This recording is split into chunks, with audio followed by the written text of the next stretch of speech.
It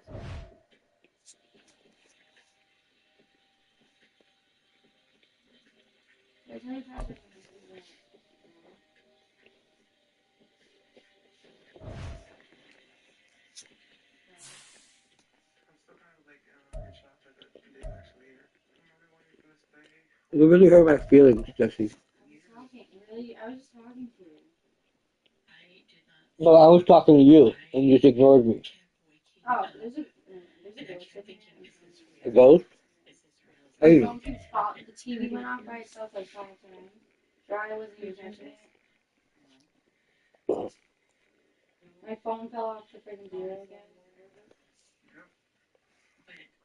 nothing never bothered me. I'm gonna ask you.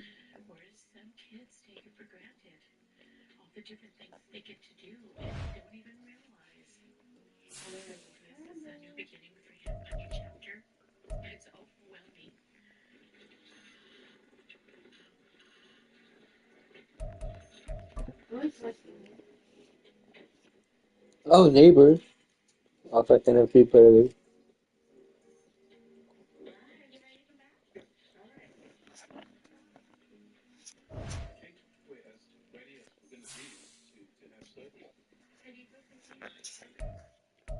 Huh? 219.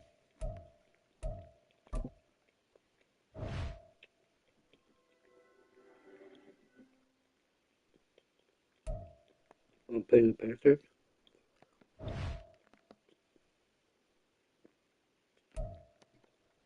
Who you watching?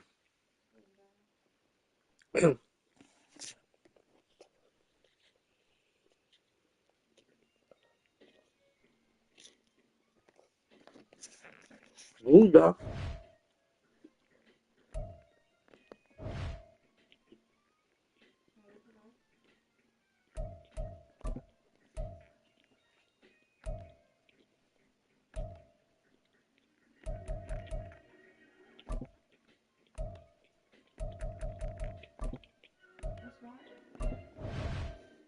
What was happening?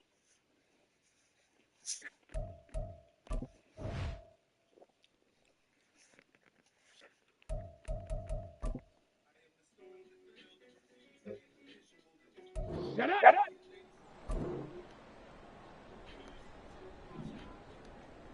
Ready?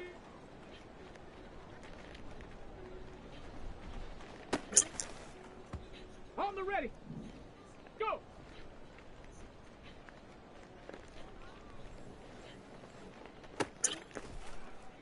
Set. Ready, ready? Got it. Ready? Oh my shoulder! If I can take that fucking fuck.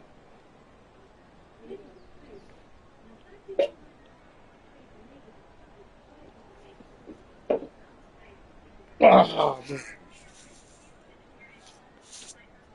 Hup.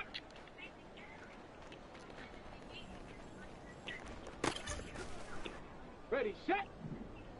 Get up.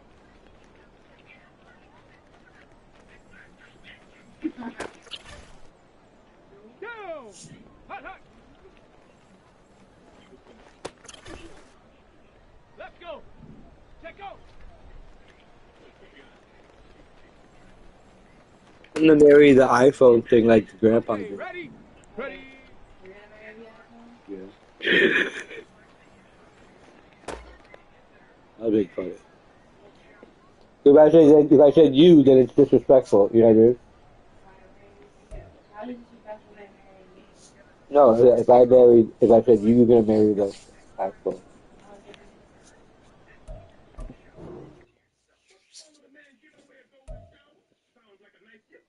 Ew.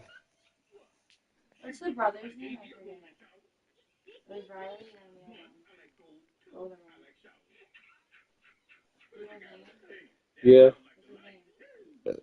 Oh, the racist one? I forgot. Riley and what the fuck is the other one?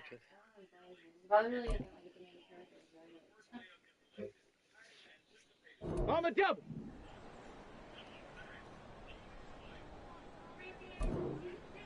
Ready? Here we go. Shot. Go. Ready? Ready, ready?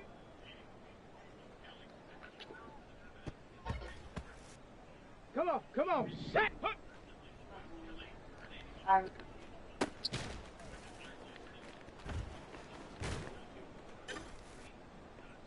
Set. Set up.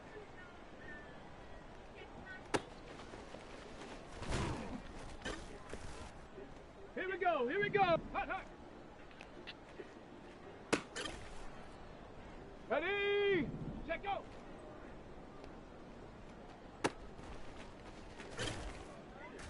Ready? Ready?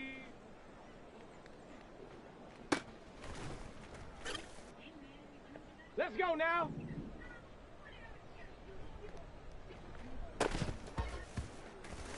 Ready, ready?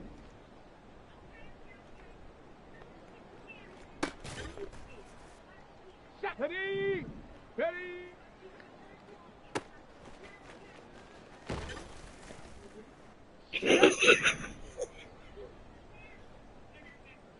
Go.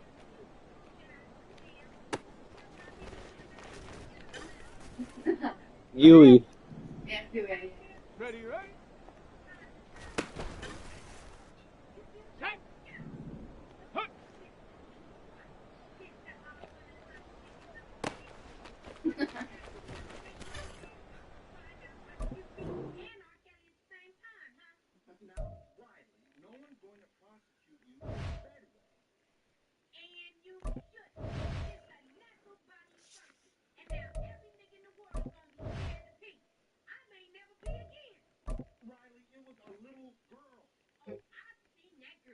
Ready, break.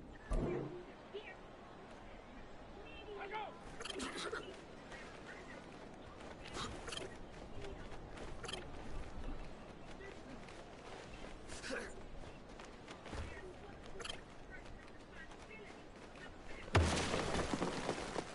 Go. Get up.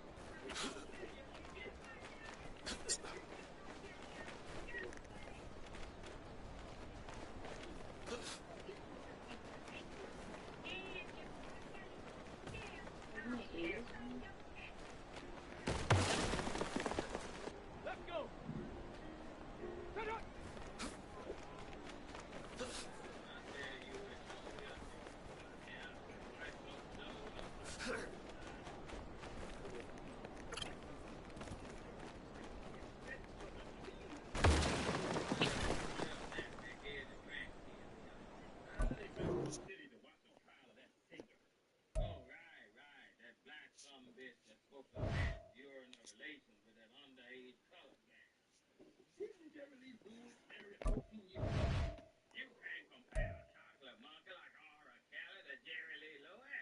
Chocolate monkey.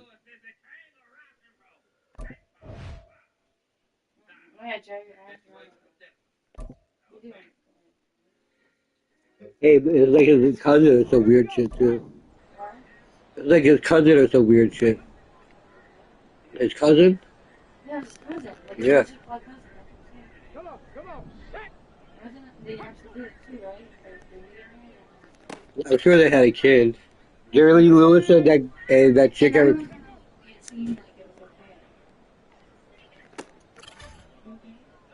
we go. Here we go. Oh, and now you making up, bro? Ready, ready. Hut, hut.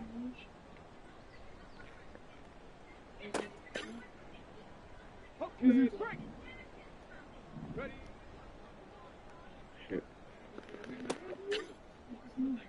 On the set.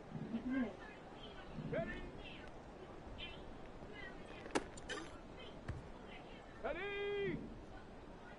Ready.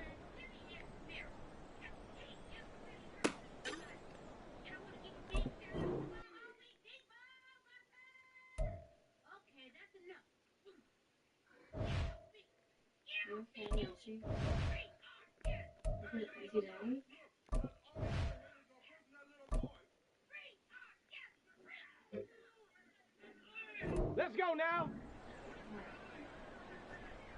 Oh, look at the TV. Ready, ready.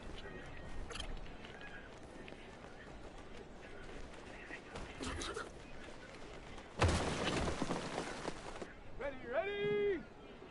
Ha!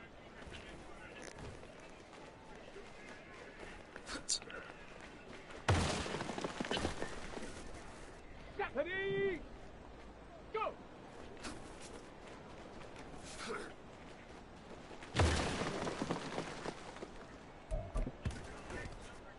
Set up.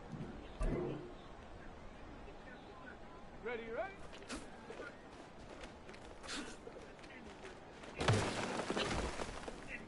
On the ready. Huh.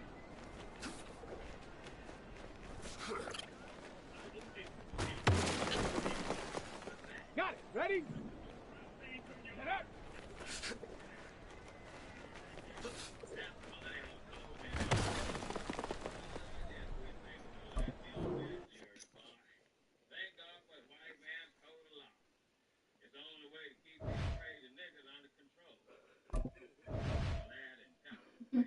Is he racist? Tim Kelly? Yeah. I was just caught on to that. Like all about the white people, and every time the great granddad says something about like black woman or something.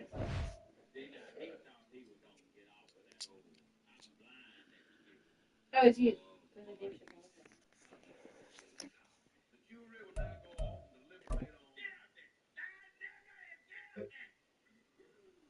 Set. Hut, hut. Yeah, it's so racist. Like it's so Go. Is that the one he fist fights? Set, go. Is it? It might be. I He's don't know. really good for the fight. I just want to Let's go. Ready. Here we go. Shot.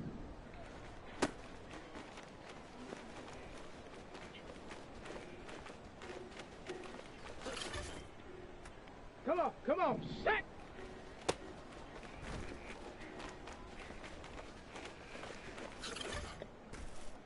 Set.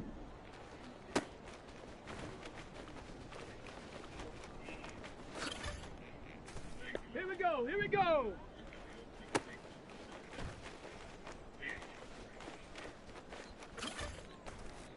Ready?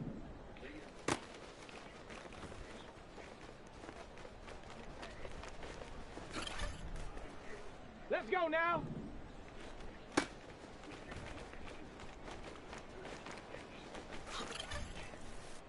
Ready, ready?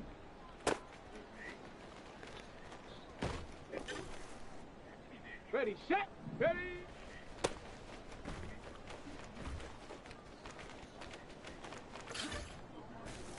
Set, ready.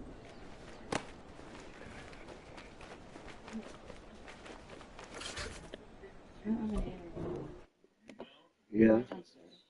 Anything snacky to eat? Not eating the cupcakes, thingy. Oh, look.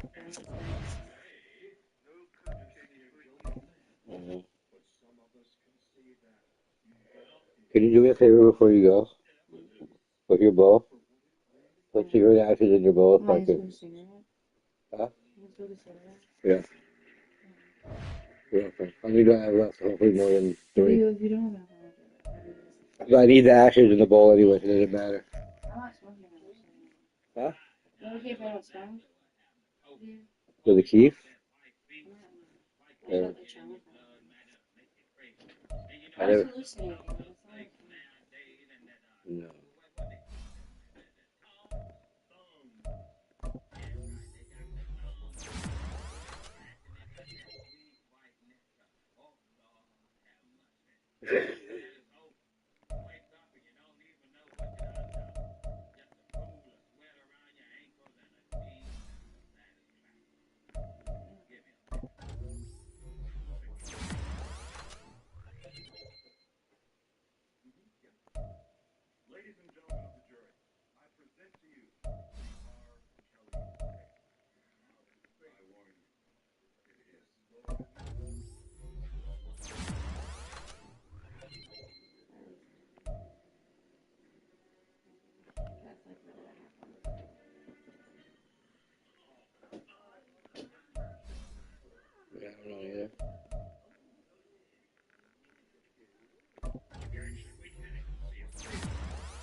If you want me to change it, Change what? or do you like it?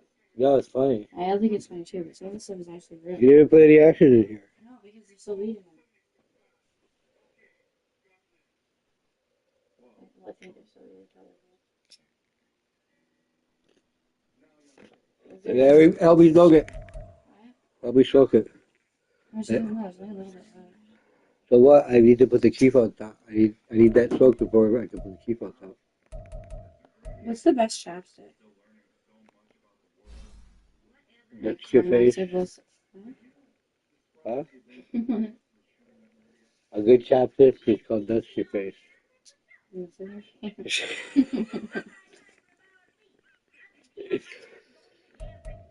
Helmet Man. What? Helmet Man. What's those called? A helmet? Like a penis looks like a helmet. Oh, I thought you were those called.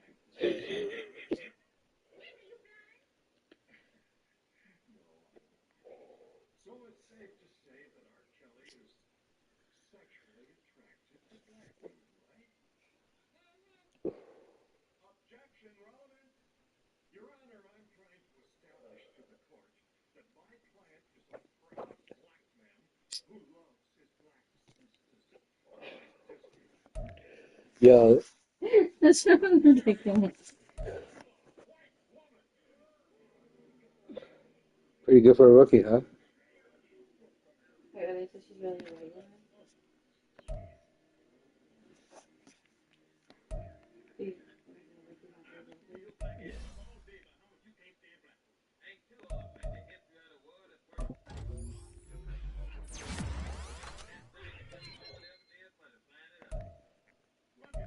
I hope that's what you're trying to say. Like, references are ridiculous. Is there any reason that actually? So he did a. No, I'm trying to. There's some in here. Oh, sure. But you don't use a sugar for keep, right? No, but I'm trying to smoke this so I can use the action for the ball. You give me two? Can I go downstairs then? Yeah. Yeah. Yeah. So get me Why'd you do that? something that I ate some ashes or something like shit.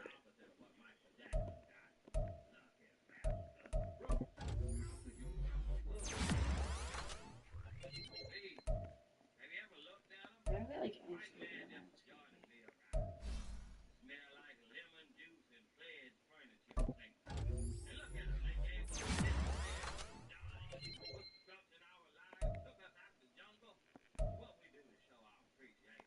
You want any of Yeah. You Yeah. got this?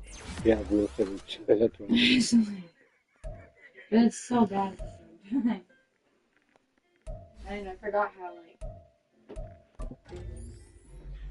If white people made this, the world would end. for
Can I have a cigarette still? Yeah.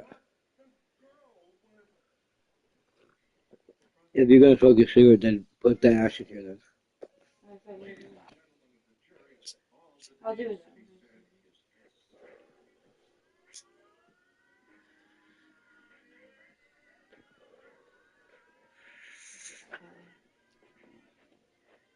Do you want me to?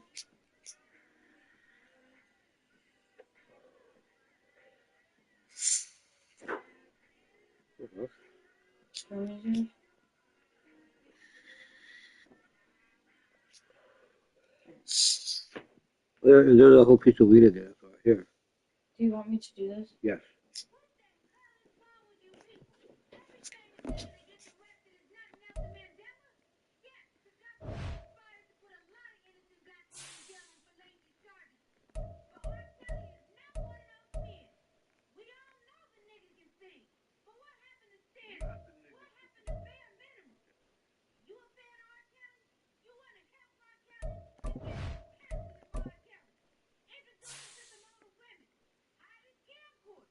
Introduce him to older women.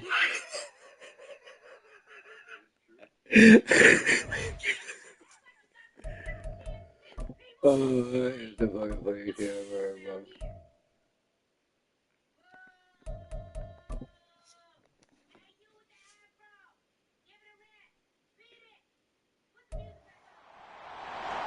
It's week 16 of the NFL, And we'll see the Buccaneers' sure-handed wide receiver. He's putting together one of the better seasons in league history. It's the Buccaneers and the Panthers, and it comes your way next on Madden Football. It's the National Football League presented by Why are they EA beating Sports. It is week 16 in the NFL, and we've got a...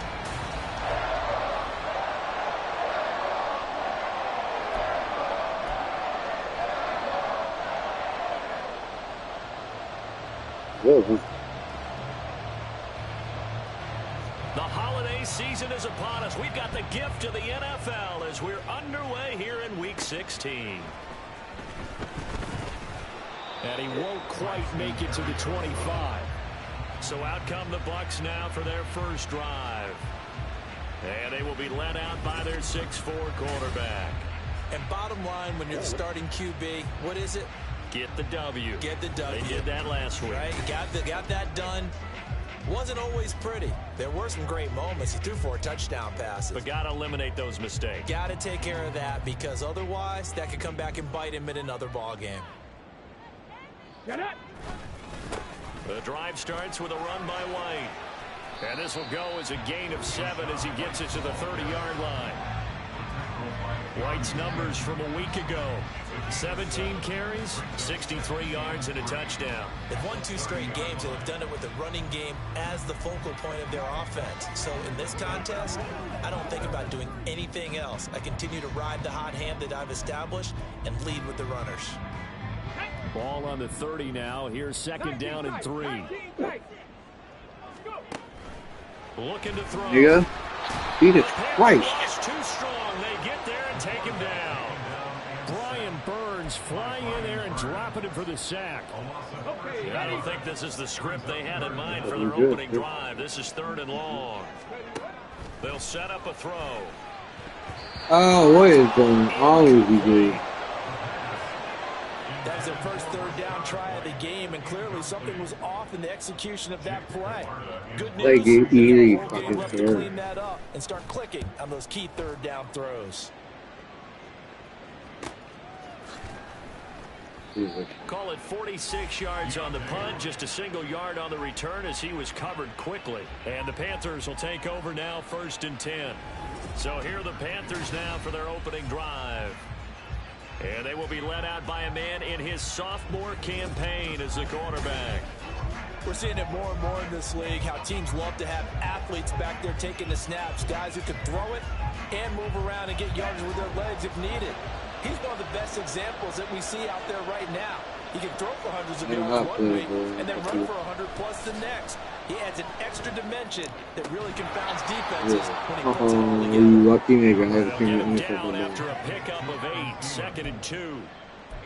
Well, this defense for the Bucs, they played really well in the win over the Raiders a week ago. Yeah, what stood out to me on tape, the way they were flying to the football. So that tells me that they've got all their assignments down, and they're playing with extreme confidence. A gain of 5, good enough for the first down. These two teams, they met in Charlotte earlier in the year with the Panthers coming out on top. So if they can win here in Tampa, they'd be able to claim the season sweep. Young looks to throw on first down. Oh my God, I missed. What a fucking idiot. And it's a short one here, complete to his tight end. And he'll work it across midfield inside the 45. They picked up 5 yards last time. Now they double it and get 10 here. And what a nice example there of a tight end doing exactly what he needs to do. How about how he worked his way to the outside, made sure he secured the catch, and then anything after that, we count that as a bonus. And indeed, he gets enough for the first down. And there is nowhere for him to cut back as he's taken down in the backfield. 2 yards the loss, 2nd and 12. This defense is a difficult one to prepare for, one of the best in the league. They'll come at you from all angles, and they did a nice job there stopping him for a loss. Young. Pressure, and he's going to be taken down. They sack him back right around the 44. Kalijah Kancey in there to bury him for a loss of 11. Many times when you talk about mobile quarterbacks, you get the sense that they feel like they can get out of any bad situation. They keep moving around and trying to emulate guys like the scrambler. As Sanders has it. Oh, we got it. And it's picked up by the Buccaneers. And they take possession 2 yards away from midfield at the 48-yard line. And a little careless there, Charles, on that carry. And it's not just having two hands on the ball. It's tucking it away. It's using your body to keep people shielded off. It's so many different things into taking care of it and having ball security. In that case, though, we didn't see it happen. First down, here's White. And he sneaks his way forward only for a couple here. 2nd down.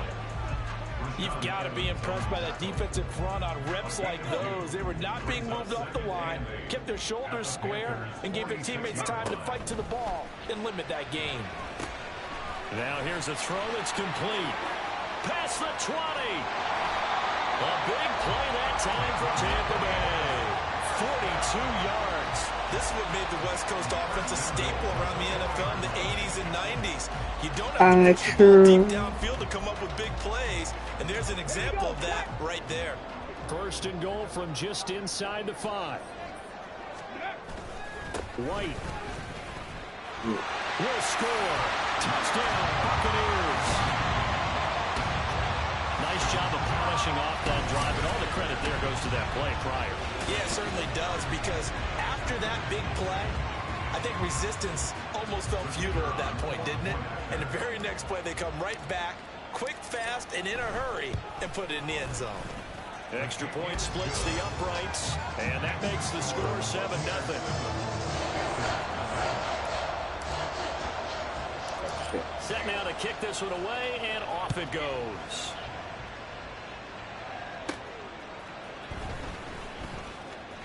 Now a crease here as he's past the 30. And all in all, a pretty solid return. Nearly got it to the 35. They'll mark him down officially at the 34. The Panthers coming back out onto the field for their 2nd drive. As we grind toward the end of the season here, and they haven't had the season that they had hoped. So let me ask you to play GM. Where might they look to make some changes? I think when you look into the upcoming draft, think hard about them drafting multiple offensive linemen. They've got to get stouter up front.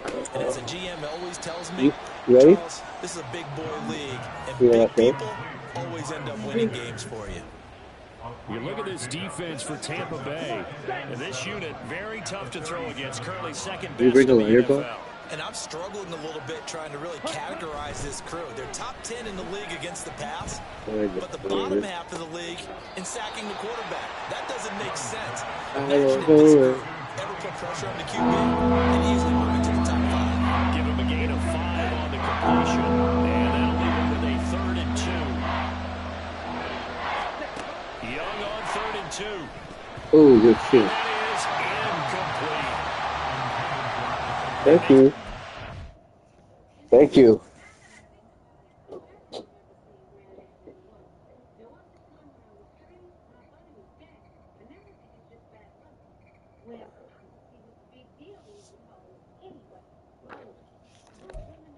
Down there.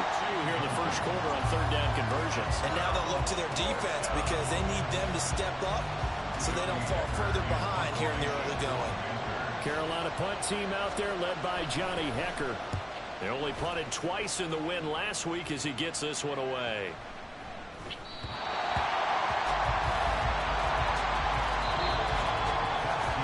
After one, 7-0 on EA Sports.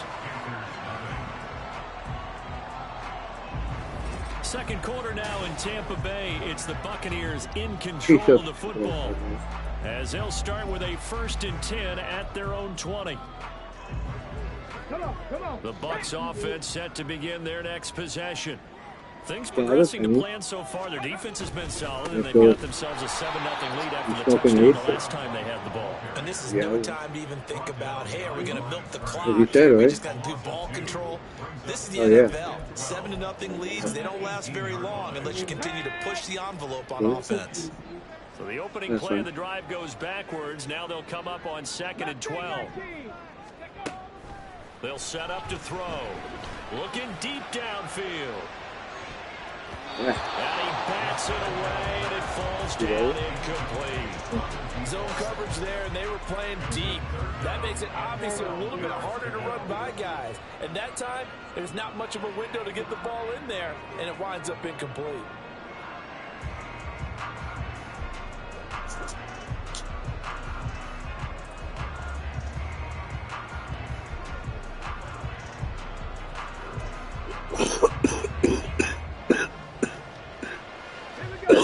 An incomplete pass on that last play, and that means they'll need to come up with something here on 3rd down.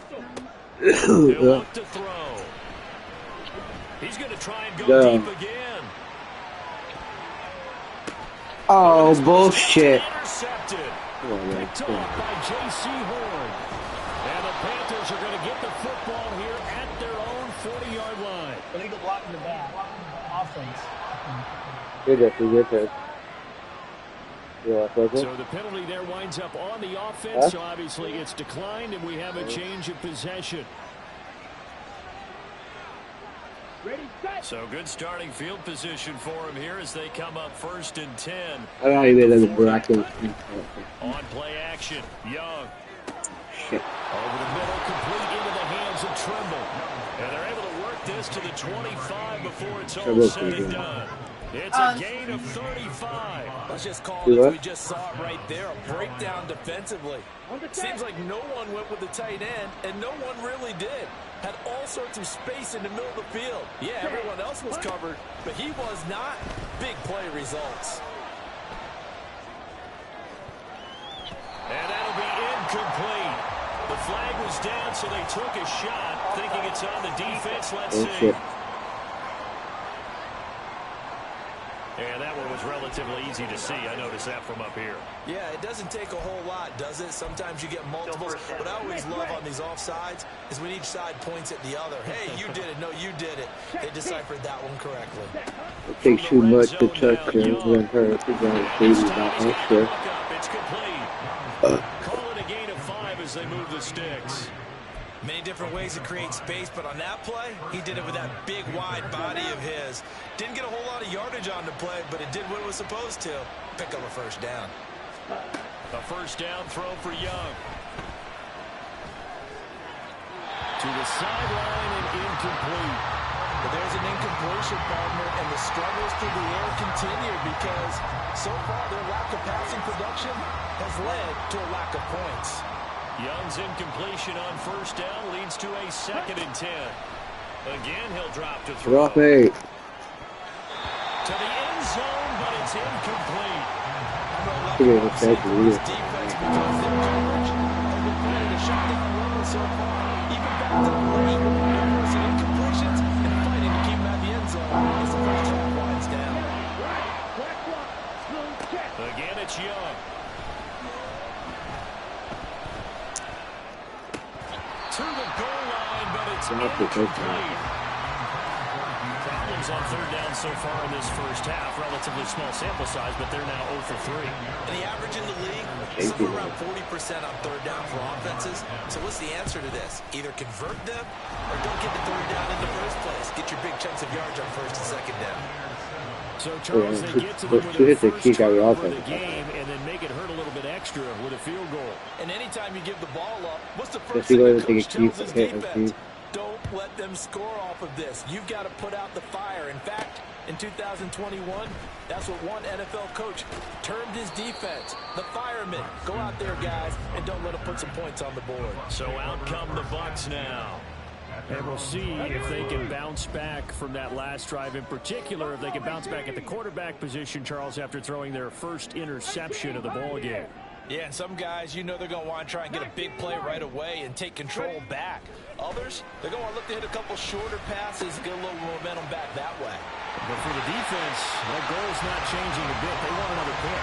You're exactly right about that. In fact, you got to watch them a little bit because in coverage, they may cut down their gaps a little bit, maybe their splits a little bit in order to try and get to the ball even faster. They run straight ahead here with White. And the running lane's non-existent in this first half as they'll stop him behind the line. He'll lose a yard there, and it's 2nd and 11.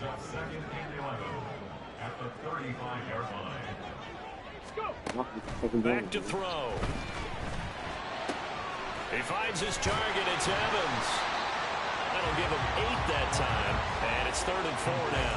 One thing you're hoping for when you run drag routes, you're able to hit a receiver in stride, and he can pick up a lot of yardage after the catch. But in this situation, the defense was effective, able to stop him before he could get a good head of steam going. Now left side, a completion to his tight end. And he'll be out of bounds just shy of the 40. Rookie to rookie on the hook up there, and it's a first down. Normally on third down and short yardage, you're thinking to throw to your tight end. It's just going to be a simple chain mover. But this time they let him roam down the field, and a nice dart picks up the first down and then some. And he will make his way back to where he started from, and that's all. As we will make our way to the 2-minute warning. Officially no gain on the play, and it's 2nd down.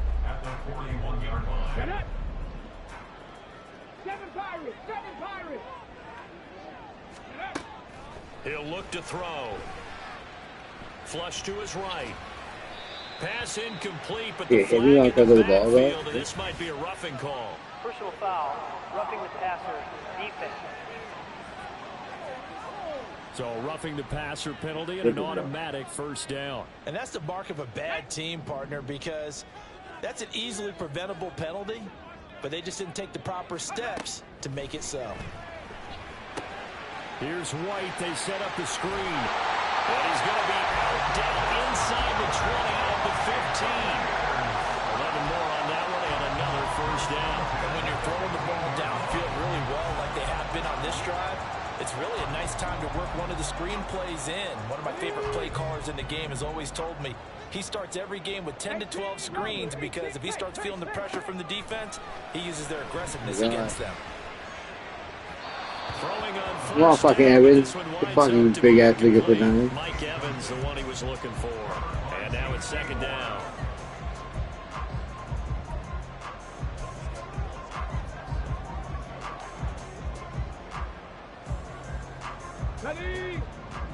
I know you're not gonna call it. Sure. They'll drop to throw. This is White on the screen. Touchdown! Rashad White. He scored on the ground and through the air. And they're able to add on to their advantage. Charles, every time that he makes one of these plays, It's one of those favorite throws, like when you're by the collective smile because they feel more goal line. confident that they have found their guy. They're excessive with it in the game. And they should feel that way. It's obvious he's a big part of why they have such a good record this season. You're right about the bright future as well, and by association, a bright future for the franchise too. Stevenson elects not to return it. It's a touchback. Here are the Panthers now as their Big offense jet comes sweep. back out onto the field. And it's been very much a slow start for them. That 3 OC drives and before just a it's 3-point accurate. CD. Yeah, if you're into the points Now, in per drive retrospect, I wish we ratio, still had him. that answer is 1, and that's not going to get it done in a ball game. They've got to find a way to finish these drives in end zones, not having balls go through goalposts. And And he's taken down, but able to slip across the 35. Now a first down throw for Young. He's going to drop this down to Sanders. And this winds up a gain of 4 to the 41. Throwing Young. And once again, this is Sanders. Now the Panthers going to use the first of their timeouts as they get the stoppage with a little over 50 seconds to go in the first half. 3rd and 9 here. To the air once more, Young. Damn it. This nigga Jesse. 17 yards and a first down. You heard? The Panthers going to use the second of their timeouts. Jesse? As they'll stop Yo, a pimp named Six Black who's doing his voice? Yeah. First down, Young. That's swung out wide to Sanders. Now the Panthers going to signal for their 3rd and final timeout, as it'll come with 36 ticks to go in half number 1. Young to throw it. And it's a short one here, complete to the tight end. And he's going to get this inside the 30. A good-looking drive so far for the Panthers, and a first down here.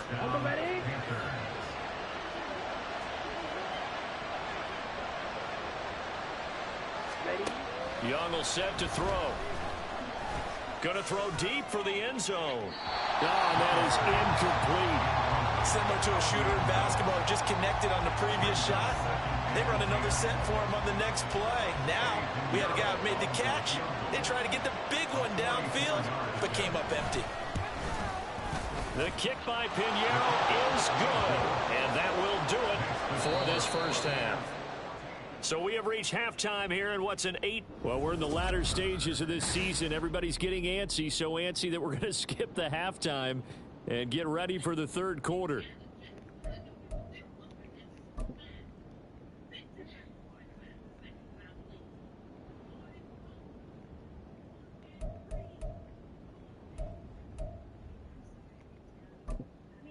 And we welcome you back live now inside the booth alongside Charles Davis. I'm Brandon Gordon, set and ready to rock for the 3rd quarter. The Panthers going to get the football first, trailing here as well as we resume play in this second half. And no run back here as the 3rd quarter will commence with a touchback. Out come the Panthers. They'll have it first on offense in the 3rd quarter. Well, Charles, we saw a pretty entertaining first half, close ball game. Remember there toward the end of the 2nd quarter, the opposition scored to take the lead. Now we'll see if these guys can get a score of their own to regain that lead. Yeah, they want to have that type of a response, don't they? Because they want to find a way to take control of this ball game one more time. All that's been thrown down, they want to see if they're ready to answer it. On 1st and 10, it's Sanders. And that play went nowhere. Losing yardage. It'll be back at the 36. 2 yards the loss, 2nd and 12. This defense is just flat getting after it. They have not given up much of anything in the run game. Case in point right there. 2nd down, Young. And that is incomplete here.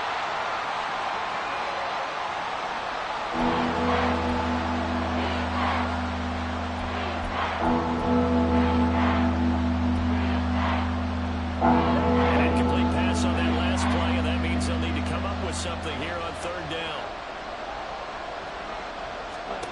Here is Young. And he'll find Thielen on the right side. And he slips up past the 45 before being tackled. 2 catches in the first half. Now he's got a 3rd here, and it's good for a first.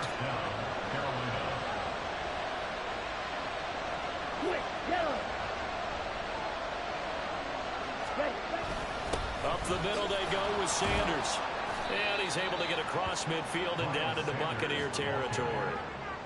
Call it a gain of 4 on first, and that'll make it second down. I have to think a major focus of the halftime meetings had to be figuring out how to create space for the running game to get operating. Well, what you pointed out to me at half seems accurate. That line has struggled to sustain blocks. Yeah, I would agree with that totally. They've got to focus on staying on their double teams at the first level, make sure that block's secured before they slide off, and try to chip someone into second level. He's a rookie, and you don't want to get hung up on potential. But when you see him make catches like that, you keep thinking to yourself, he's good now. He's got a chance to be great with plenty of work. Trying to keep the drive going here. This is play number 7 on 3rd and 2. Young. It's a funny one. That to his running back out of the backfield. He's going to go out of bounds, but he takes this one down just shy of the 20. His name system.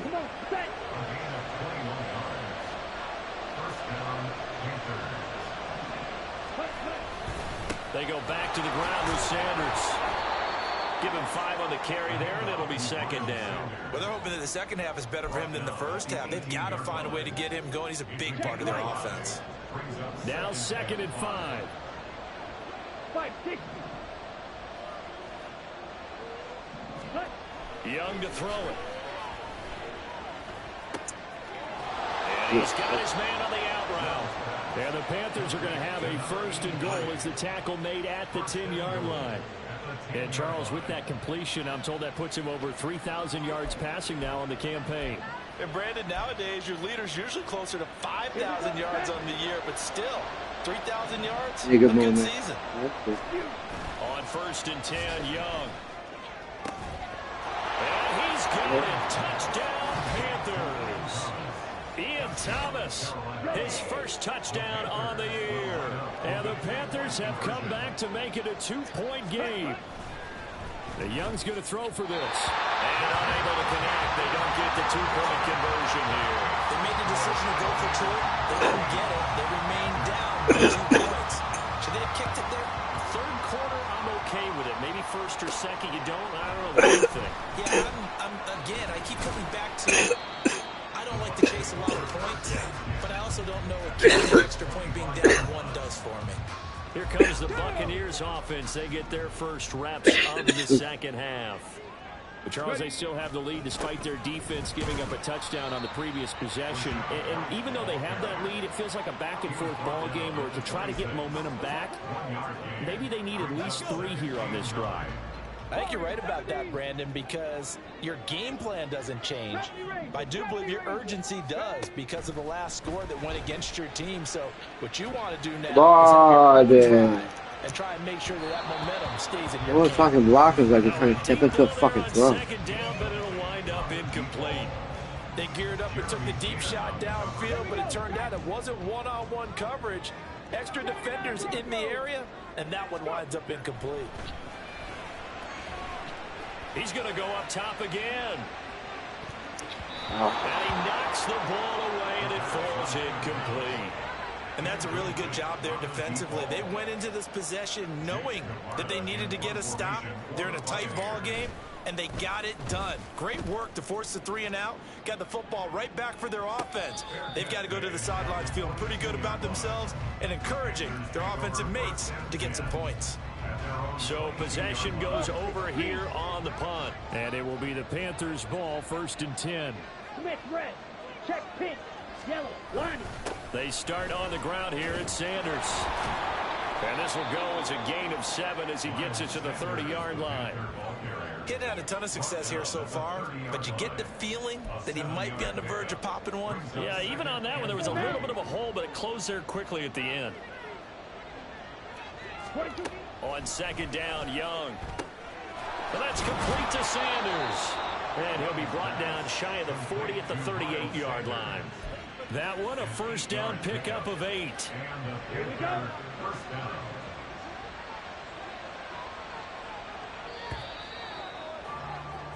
And they're not going to get to the line to run another play. So back now here on EA Sports. It's been a good one so far. Just a 2-point game here as we get set for quarter number 4.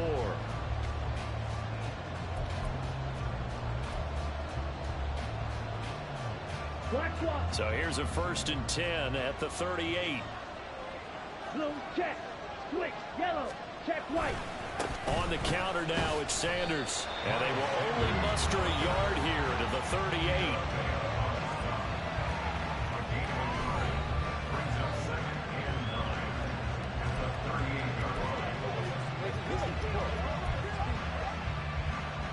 Check white. 38-yard line, 2nd and 9. Out of the gun, it's Young. He's got Sanders on the out route. It's caught. And he'll be taken down, but not before he gets into enemy territory. Give him 15 there, and the Panthers have a first down. Stop, 17. Ready, set. Now Young. It's a short one here, complete to his tight end. One thing I think that's safe to say defensively, the tackling's been really good. And because of that, it's been very, very hard for them to move the ball because you're not getting the benefits of run after catch. You're tackling them almost on the spot.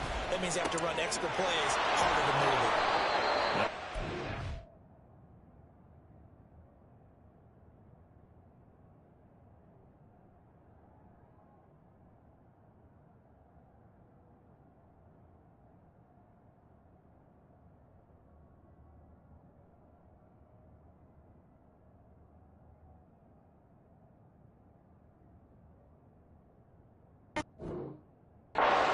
Side taken in by his tight end. Back-to-back receptions for him, and it's another first down. And here we are in the fourth quarter, partner, and watch them drive for what would be a go-ahead touchdown. And you and I both know this is where you need a quarterback who can keep his cool back there. Not just for himself, but to keep the rest of the team relaxed, too. They'll run with Sanders up the middle. And he is met at the line of scrimmage, and he goes down right there. No gain on the play. It'll be 2nd down. And the trend continues here in the fourth like it was in the first, second, and third. He's had nowhere to run.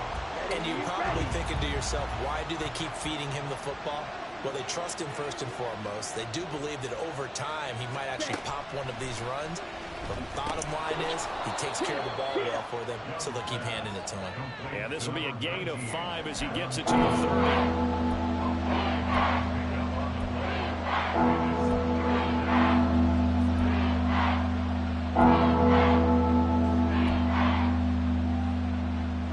By the way, you'd be looking at about a 47-yarder from here as they come up on an important 3rd down. Looking to throw, Young. That pass complete to Deontay Hardy. And he is going to have the Panthers first down by about a yard as they find a way to convert there on 3rd down and 5.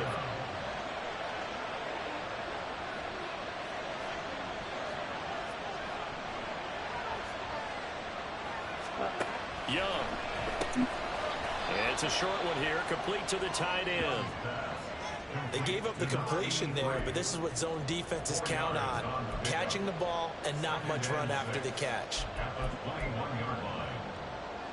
2nd and 6 coming up. Running right, here's Sanders. Fast footwork by Sanders. And he's going to get out of bounds with the first down, so that's going to double their pleasure for sure. They get the first and save a timeout.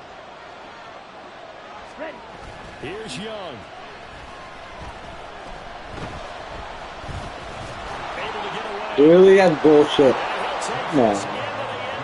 Touchdown, Carolina.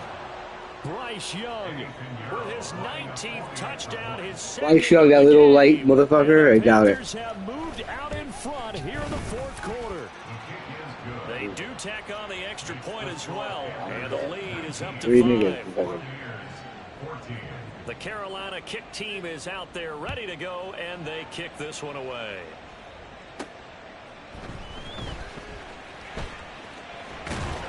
And he'll take it up past the 25 to the 26-yard line. So now the Bucs down by 5. A minute 45 to play. A possible crippling loss to their playoff status in the balance, barring a late score. Back to throw. He's going to let it fly. And that's caught inside the 35. Touchdown, Tampa Bay. A great play there. Touchdown number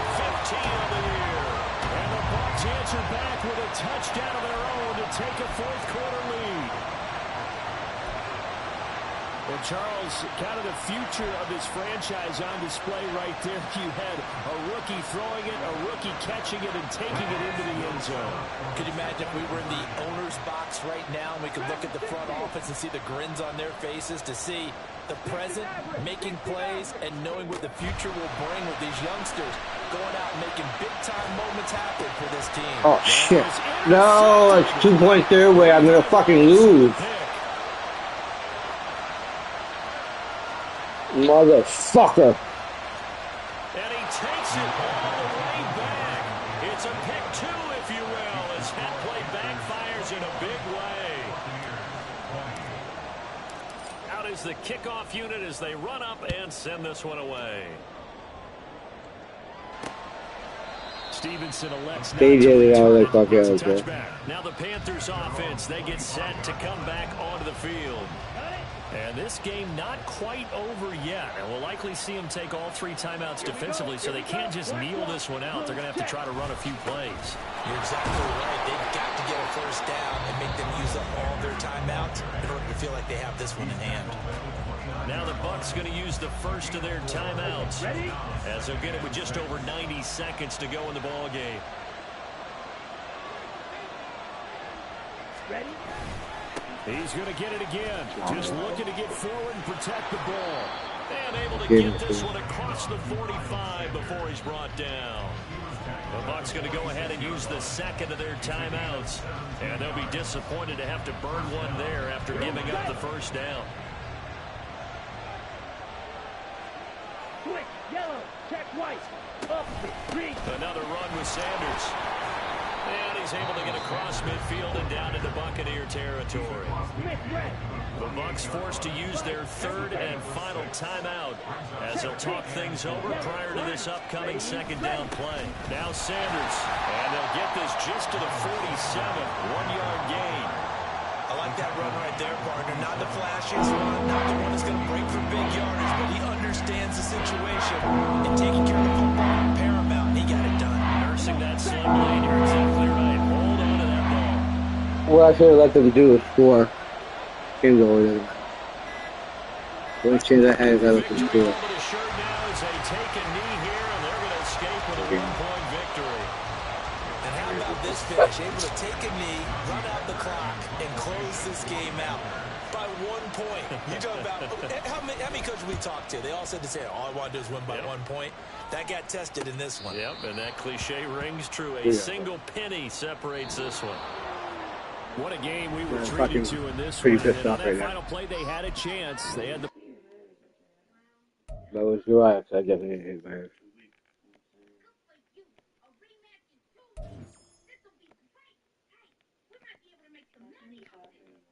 What? I turn this off or you No, you can turn it off.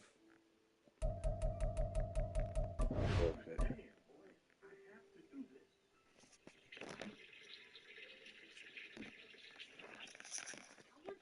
I got knocked out of sales, right?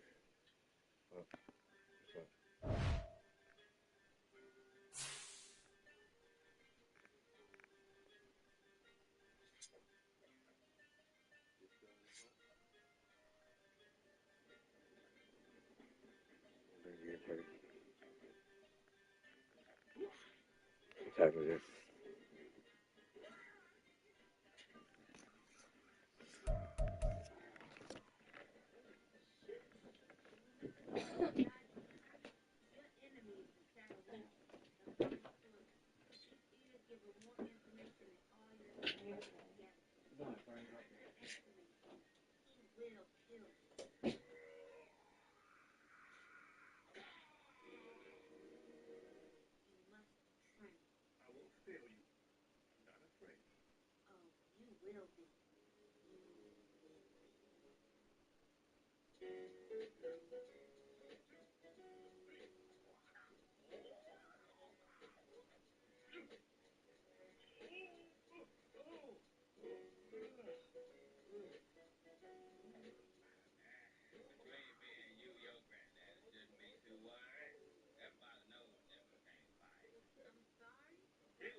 Oh, you want to pull Ali out your ass? Is that what you think about? Muhammad Ali? Well, if that nigga so tough, then why he didn't go to Vietnam? I'll tell you why. Because he was scared. That's why. Shit. No Vietnamese ever called me nigga. I called him a nigga 8 times before I had breakfast. Now what he gonna do? Hold on, I'll make it 9. Nigga!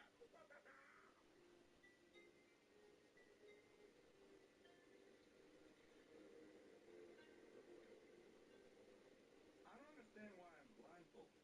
Because the enemy cannot see. But see, the thing is, I don't have super hearing, so I don't get why I'm...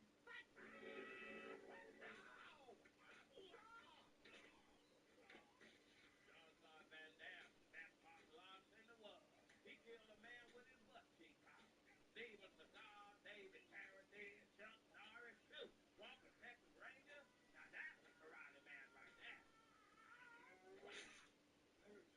Word got out that my granddad was training for a rematch, and it quickly became the talk of the town. What was that? An exhibition? You need emotional content. Now, try again.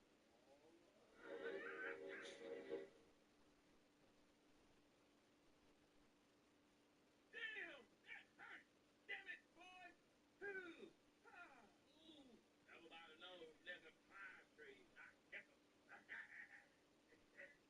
Riley has a brilliant idea to take advance orders to the DVD release of the fight and take a more action on the side.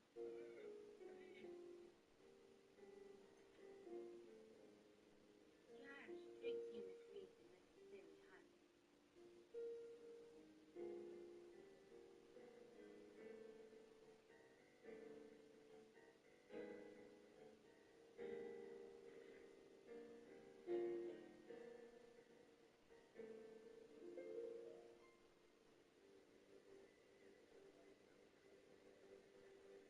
The fight had a huge turnout. Seems like watching niggas act stupid is becoming America's favorite pastime. Hey, listen up. I'm gonna tell y'all one more time. This fight ain't starting till I get $10 from all y'all. You. No, nigga, I didn't get yours yet. Give me that. That's the difference between private nigga moments and public nigga moments. Private nigga moments change you. Public nigga moments change the whole race.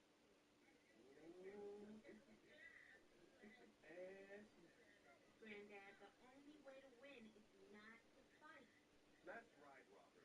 Nobody's gonna call you a fruity boy or a pansy pants if you don't do this. I will. Right. Well, rather than...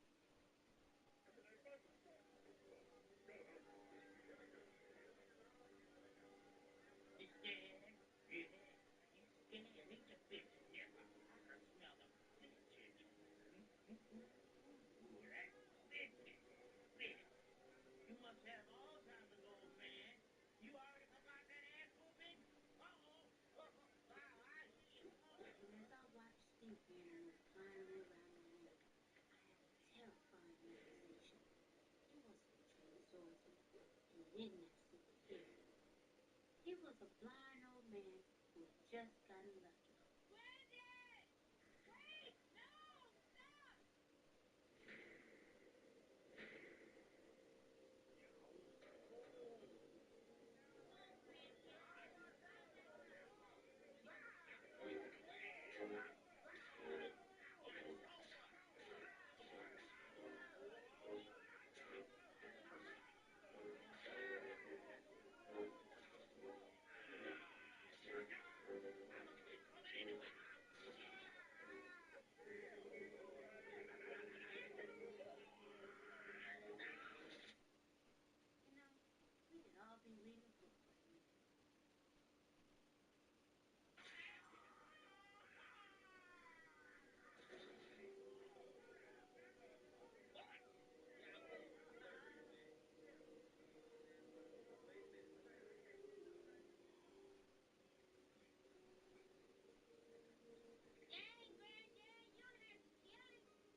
that's gangsta. Robert Jebediah Freeman. Tom and I had gotten a fight license by the state boxing commission at the last minute, legally indemnifying Granddad against Stink Meaner's death. But he was still pretty shook up by the whole thing. Colonel Stink Meaner had no family and no friends. He lived a life without love, or companionship, or even pets. He was a horrible, awful human being, and in truth, the world was better off with him dead. Still, he was our brother. Say us. You kid would set your ass in prison.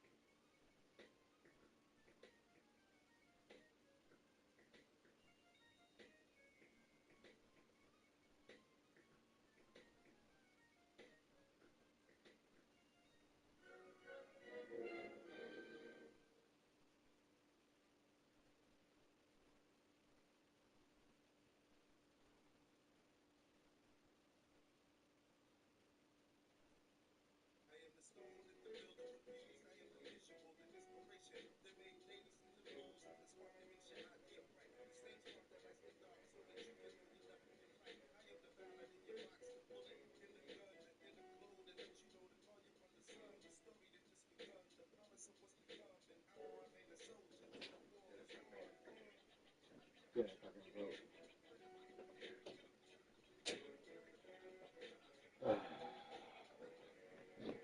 Should have fucking lost, man. That fucking pissed me off.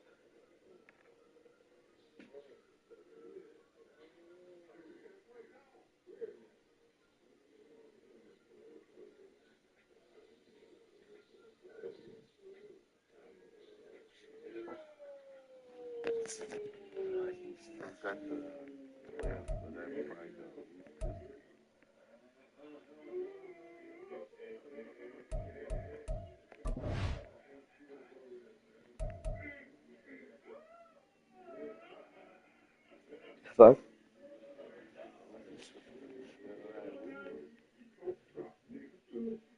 Yo, why you giving these niggas shit? Wow.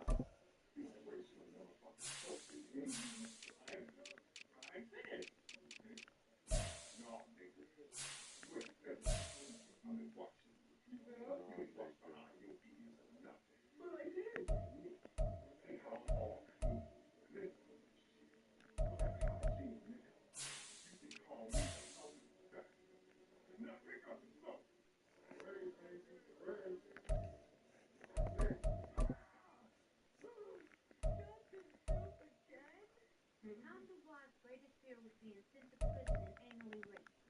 At the tender age of 10, Tom saw a prison movie which depicted the violent anal raping of a man. Before then, he didn't know that men got raped in prison. It is true that statistically speaking, if a man is to be raped, it'll most likely occur in prison.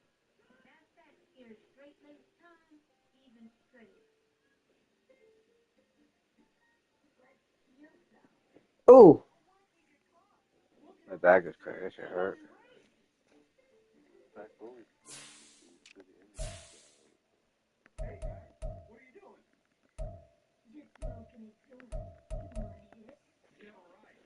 You guys can go to jail and get anally raped if you want. Tom, did you erase all my MP3s? Hey, file sharing is a crime. And I'm not going to be anally raped so you can listen to Usher. You know, Tom, this whole anal rape thing is really causing both of us to miss out on a lot in life. But Tom didn't care what he was missing out on. Well into adulthood, Tom still lived his life around the fear of anal rape. That fear, perhaps more than any other factor, made him the man he is today. Tom believed in order.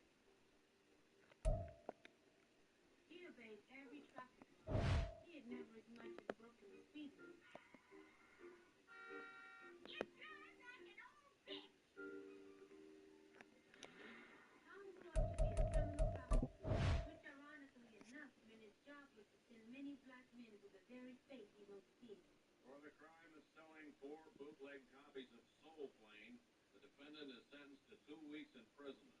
And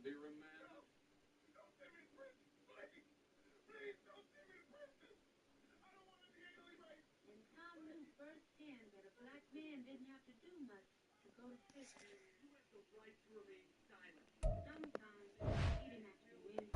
I hate doing all these practices. And in other news, city police are reporting tonight that they have arrested a suspect in connection with the murder of Antoine Michaels, the 17-year-old who was apparently killed over a game of Madden 2006. The police are not releasing the name of the suspect, who is a black male. Approximately blah, blah, blah. And so, you're raising the terror alert level to intense orange red, based on very credible, detailed information. Ready up! Hut! Ready? Here we go, here we go! Get up! 70.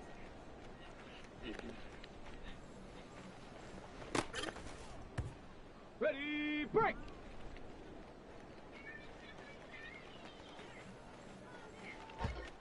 Really? Ready!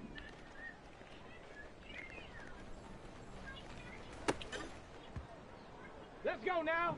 Hut, hut!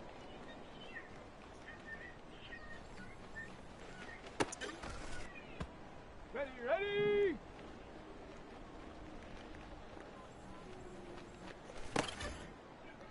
Ready, ready! Check out!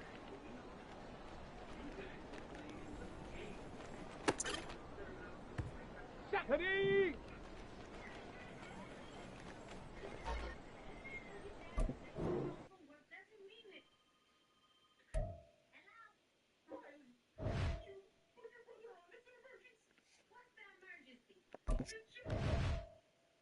Ugh.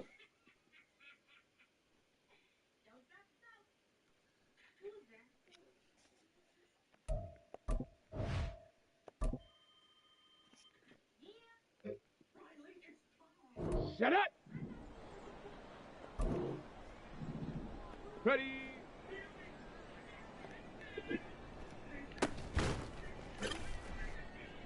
Cut!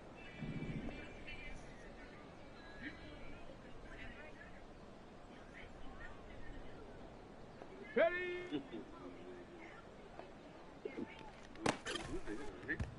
Go!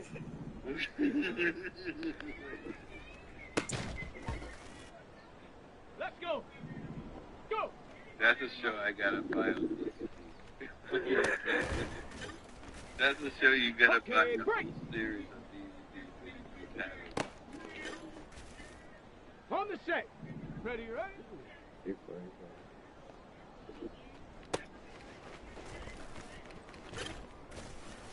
Here we go, shot!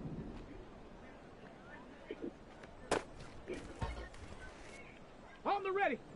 Hut!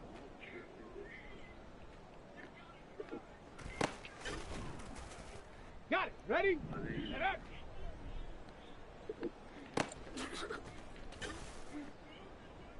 Come on! Set! Hut, hut!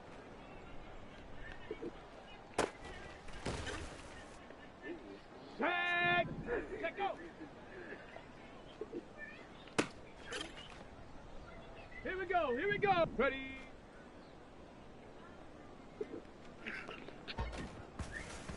Ready! Ready!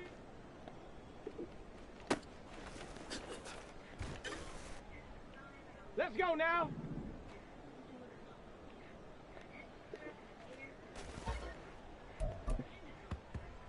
Ready, ready! You're so funny. Go! Ready, set! Ready.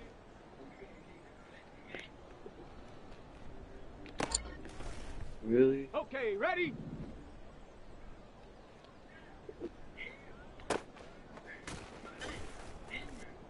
Set! Ready!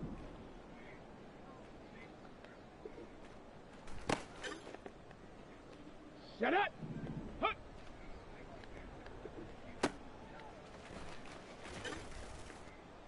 Set! Set up! On the double! Hut, hut!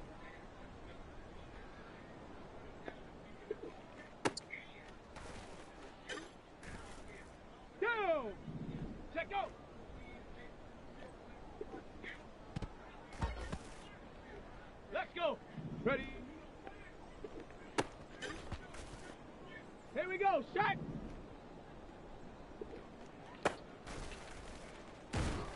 Oh, damn. Come on. Shot.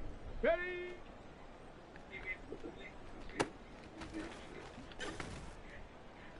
Set.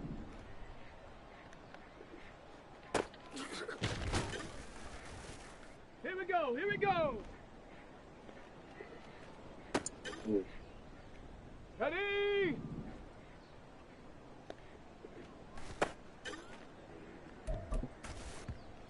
Let's go now.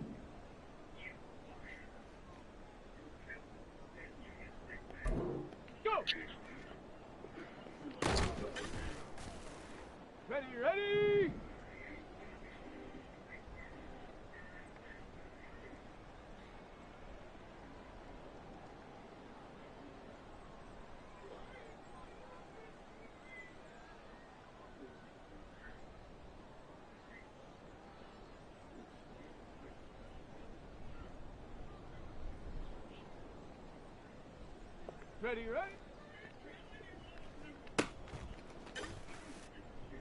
Shot. Ready.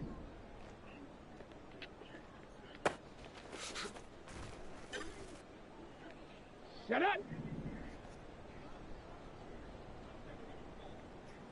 Hut.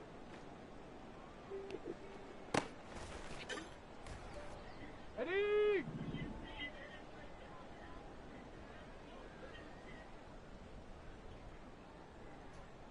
Shut up. Ready. Hut. Set. Set, go.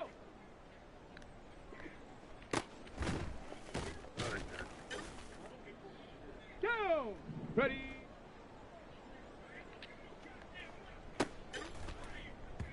Let's go. Ready.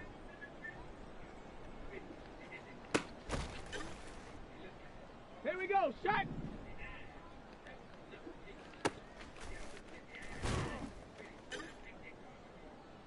Come on. Set. Set. Go.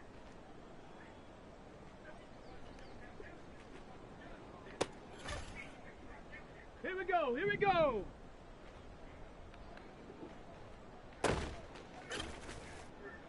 Ready up. Ready. Okay, do they speak it? Ready. That's on Pulp Fiction.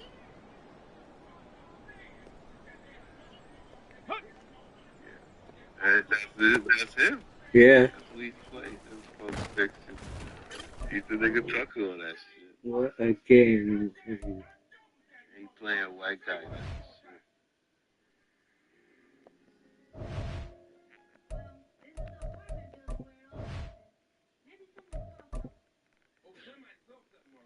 shit. Let's go now.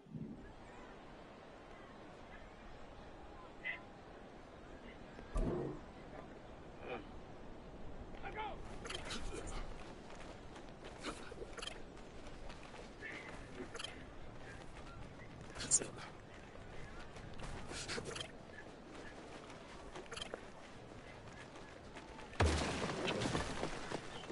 Ready. Shut up.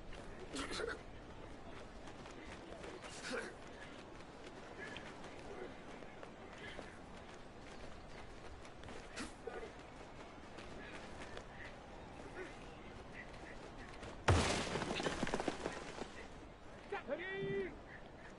Shut up.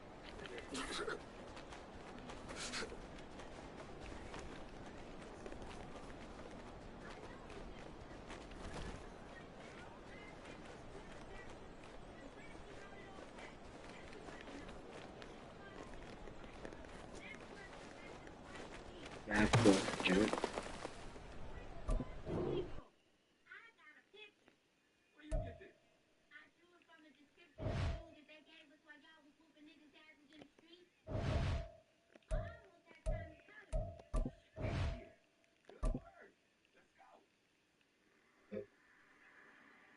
Ready, break.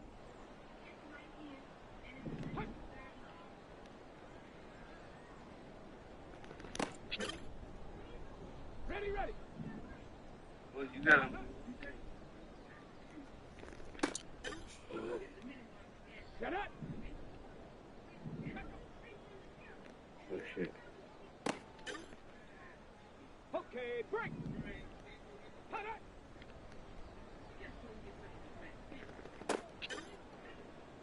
On the set.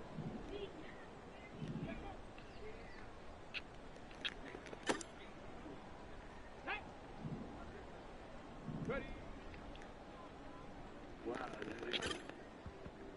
Go. Ready.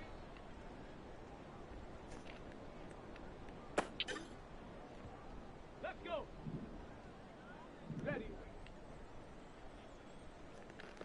Come on. Here we go. Shot.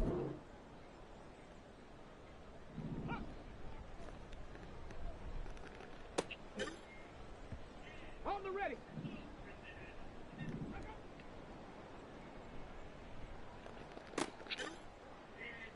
Come on, come on. Set. Set up.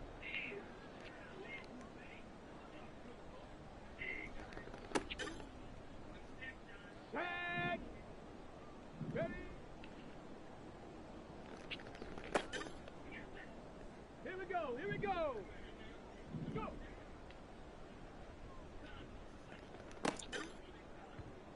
Ready. Hut.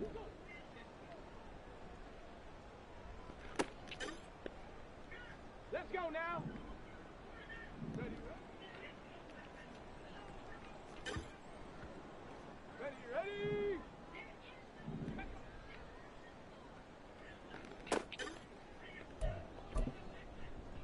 Got it. Ready?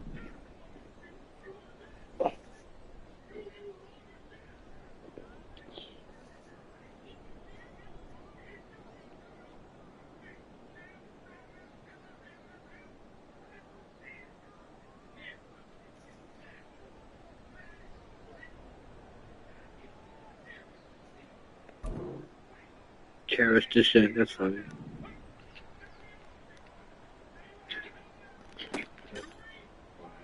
Ready, set.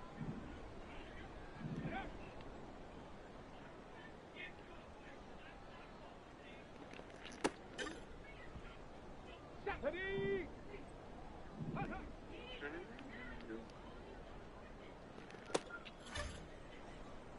Set up.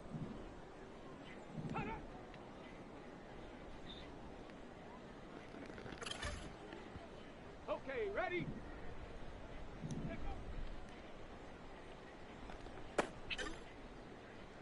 Hey. Ready? Go! Ready?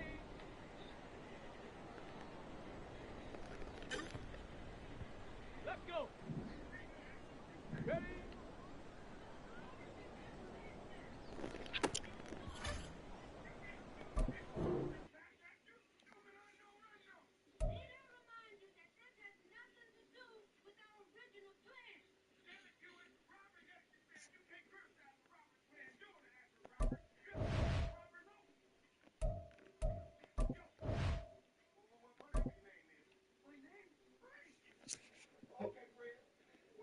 Here we go, shot!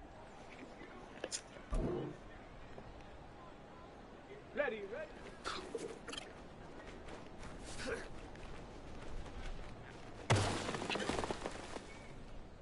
Come on, set! Huh.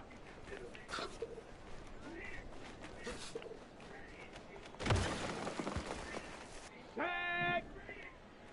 Go!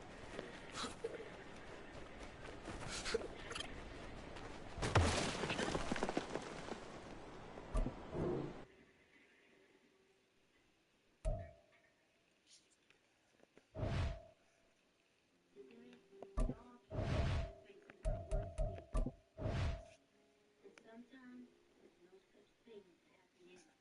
And there seems to be a gunning battle with terrorists right behind me as we speak. On the double!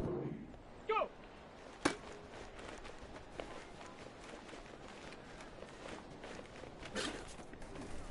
Here we go, here we go! Ready, ready?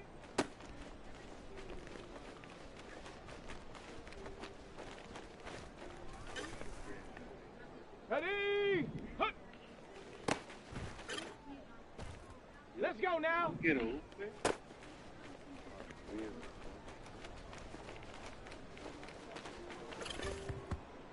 Ready? Set up.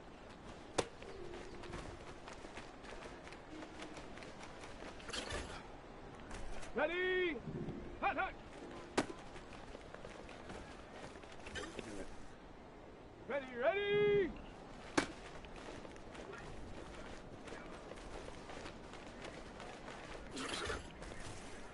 Set. Ready? Set, go.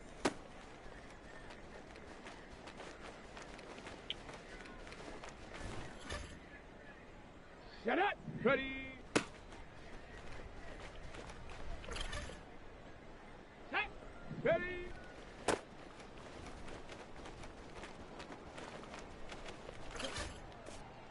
Down. Go.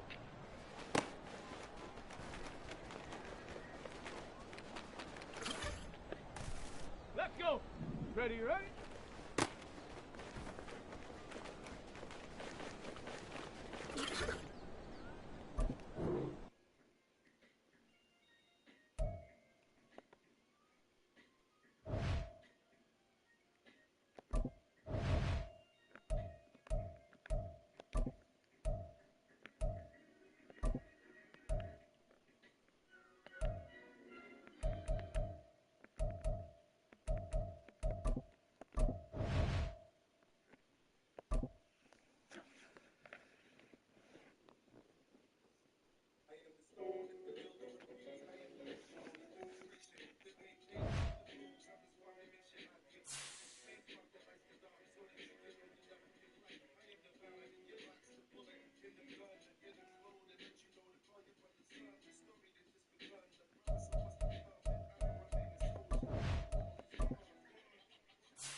I'm the founder of 23 different radical leftist organizations, including the African Fighting Racism Uh-oh.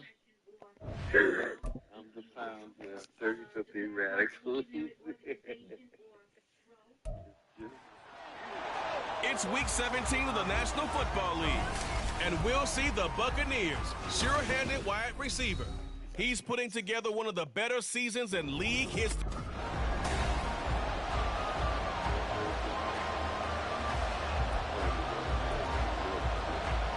Who are you playing? And off we go from Denver. And to no one's surprise here in Denver, that'll carry through the back of the end zone for a touchback. So out come the Bucs now for their first drive. And they are led out there by their mobile quarterback. Okay, I thought there was something to build on in last week's game by his performance. I thought he played fairly well overall. The numbers won't knock your socks off. 2 touchdown passes and an interception. The bottom line, though, they lost. Yeah. How does he eliminate that one interception, continue to take care of the ball, and maybe increase the number of times he puts the ball in the end zone with a receiver? They run there on first down, gets him a yard to the 26. But you look at this Bronco defense. They are the 22nd ranked unit against the run in the NFL. And the focus now is making sure that they're hitting on all cylinders as they head into the playoffs. And that means they've got to stop the run better. Because playoff football often means running football. So they've got to be prepared for that. Here's White. They set up the screen. He's got this almost to the 40 before going out. First down, Tampa Bay there, a gain of 13. First down,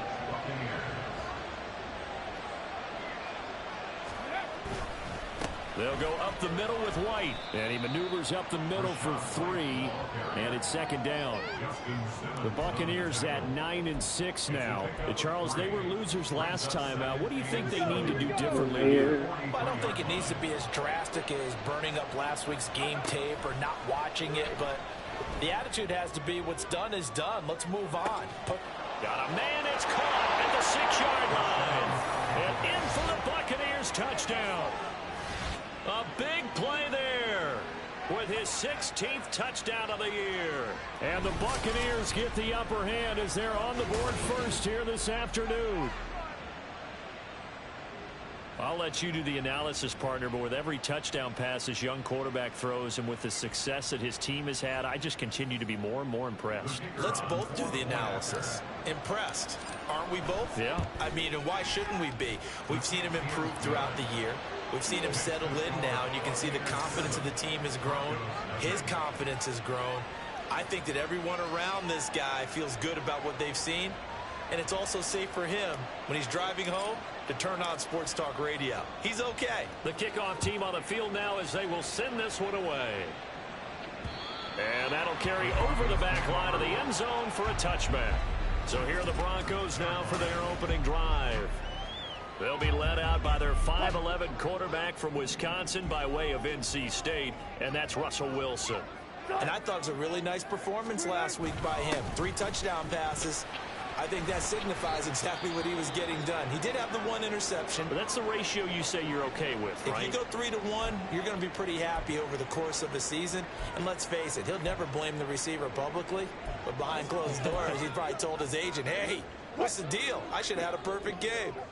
They'll break the huddle, come up on 2nd and 8 at the 27-yard line. A short gain here, maybe a yard to the 29. Absolutely love the effort there. The ability to flow from his inside spot and stop that one at the line of scrimmage. Nice linebacker play. On 3rd down, Wilson. Working the middle of the field, and he's got a man complete. And he will have the Broncos first down as they're able to get the 3rd down conversion.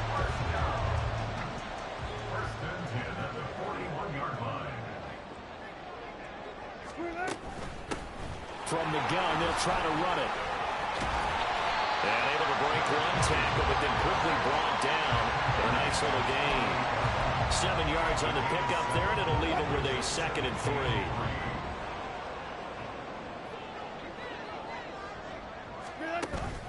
Off the play fake. Here's Wilson.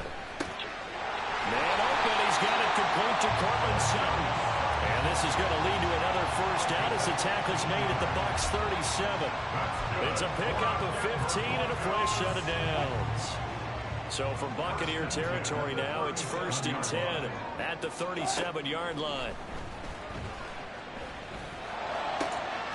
Wilson throws by Sutton. And they're going to be set up down around the 15-yard line. Back-to-back receptions for him, and it's another first down. And this has been a nice answer to the touchdown drive against them a few minutes ago because they've come out and reestablished the tempo. A nice throw there, and they're putting together a very strong drive as a response. Wilson. Touchdown. Touchdown. A great effort there with his first career NFL touchdown. And the Broncos respond to that opening drive touchdown with one of their own. Point after, right down the middle. And we are tied at 7. Each team's had it. Each team has scored. 7-7 here as the kick's away. And this will be a touchback. Berrios deciding not to bring it out.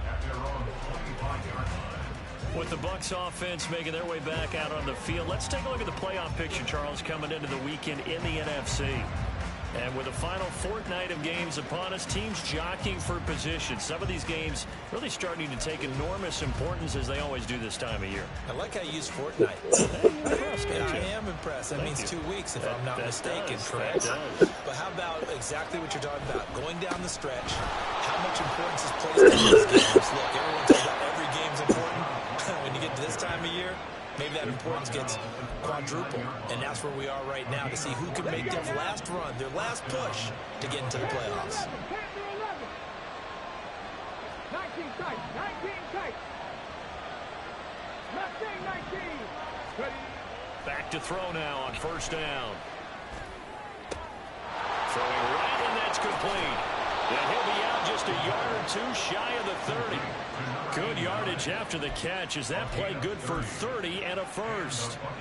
Under a minute to go. Clock running and a back and forth first quarter of play.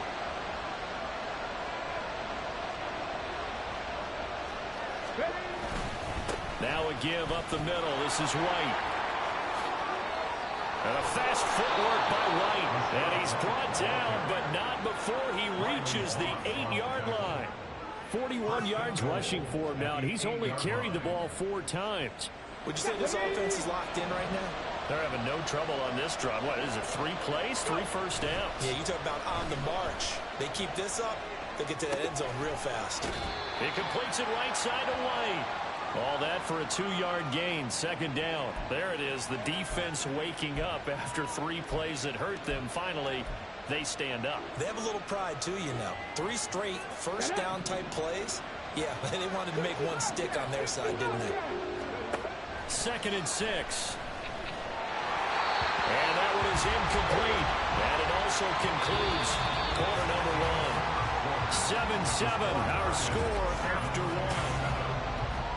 2nd quarter now, and it's Buccaneer football, as they'll see what they can do on 3rd and goal.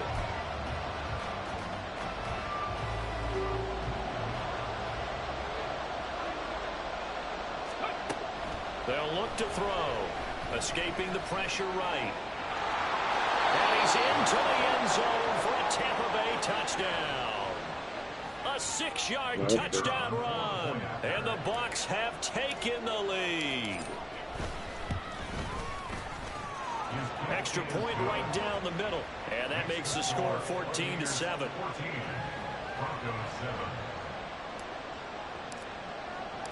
The Bucs ready for the kickoff. And here we go. It's in the air.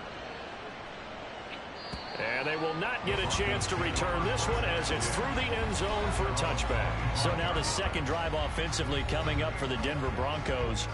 They trail a 1-score deficit, 14-7, as they come up 1st and 10.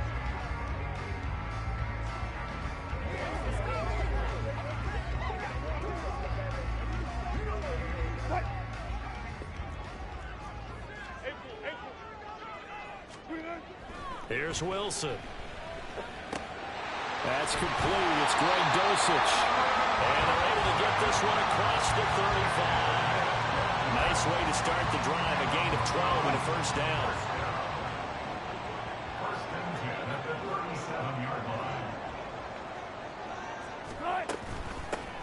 And they'll run on the inside handoff. And this will be good for a pickup of 9 to the 46. That was a good run, and it got to the 2nd level. And what I mean by that is that's where the linebackers usually play. First level being the defensive front, last level being the secondary. But the strong safety position ended up making the tackle, and oftentimes we call them a hybrid. Combination defensive back, combination linebacker. We saw the linebacker make the stop. Meanwhile, Wilson's throw caught here by Dulcich.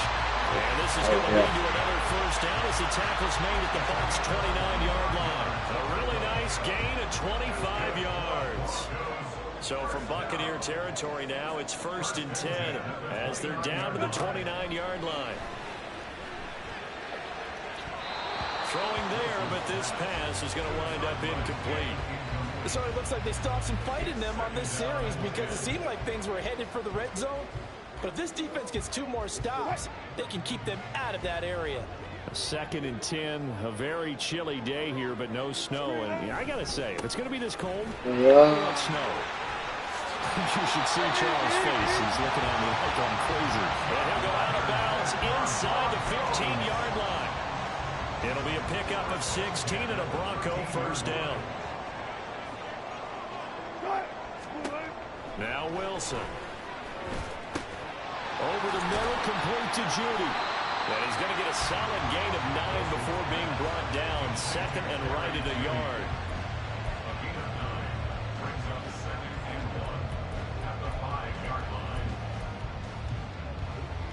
From the 5 now, 2nd and a yard. Now a first carry for their fullback. Trying to keep those big legs churning, but he's going to go down in the backfield. They're trying to keep the drive going. This will be play number 8. It's 3rd and 2. Now it's Wilson. Oh, let's get that ball. He's good.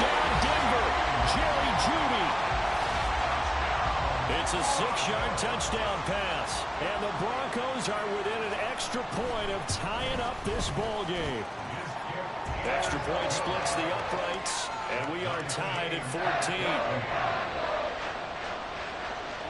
This one tied at 14 now as he sends this one away. And that one will bounce out of the back of the end zone, so we will start here at the 25. Well, Rachaad White and the rest of this Tampa Bay offense going back to work now. And he's closing in on that number that all running backs circled beginning of the year, the number 1,000. Couldn't do it on this drive. And you have to think to yourself that this moment, getting to this spot, it started in the offseason, right? Not just the workouts, right? Not just getting yourself physically prepared to play, but mentally, as well as your team, as well as your unit, head coach, offensive coordinator. We run the football. We give you opportunities. He's taking advantage of it. And when you get this close to the mark, you just hope things don't tighten up, right? You probably want to get there and get it in your rearview mirror. You really do, don't you? Because now it becomes predominant, and you wonder about play calling as well. Do you want to call plays to get that out of the way, or are you still calling plays to win the game first? That becomes the burden of the play caller. Second quarter, 2 minutes to go. Tie ball game.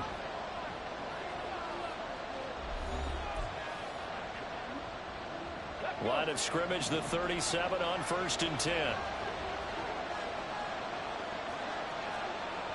Pass the 60. Pass the 60. Set up.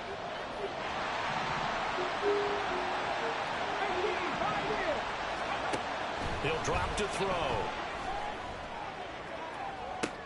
And that's caught inside the 30. And they're able to work this to the 25 before it's all said and done. A big pickup of 38. Already over 1,000 yards receiving this season. That catch is just going to add to his total. Certainly not resting on his laurels. He's trying to continue to gain as many yards as possible and continue this big season. This is White on the screen. And he'll go out of bounds inside the 15-yard line. 11 more yards that go around, a first down as well. But they certainly made a point of getting him involved in the passing game here in the first half. They must have seen something in the scouting that said, hey, we can capitalize on him getting the ball, possibly in the open field. And I think in the second half, that may loosen up the defense a little bit to get the running game going back inside. It'll be a gain of 5, and that'll bring up second down. Well, if you do read man coverage, Brandon, the drag route's a pretty good one to run against it because you're running away from people on it. From the 9, 2nd and 5. They'll stick with the passing game as he looks to throw. All in all, no gain on the play, and it'll bring up 3rd. Brandon, I think he's just grateful to get back to the line of scrimmage and avoid not just losing yardage, but a big hit on that play as well. That defense closed on him quick and forced a quick surrender out of bounds. They'll set up to throw. That's complete to White. Now the Broncos are going to call the first of their timeouts as they'll stop it with just over 40 seconds to go in the first half. And this one is right through. And they take a 17-14 lead. So they're able to end that drive with 3 points in this one-possession ball game. And ideally, you want to end every drive with points. Most quarterbacks would tell you, let's end it with a kick, right? A PAT, that's number 1. Field goal you'll take. Punts, you really don't want to do that. In this case, they'll take the field goal and get prepared for the rest of the game. And this will be a touchback as that sails over the end line. The Broncos going to go on offense now late in this first half. With his slim deficit closing in on the end of the first half, we'll see if they can move this at least into field goal range and try to get 3 out of this drive.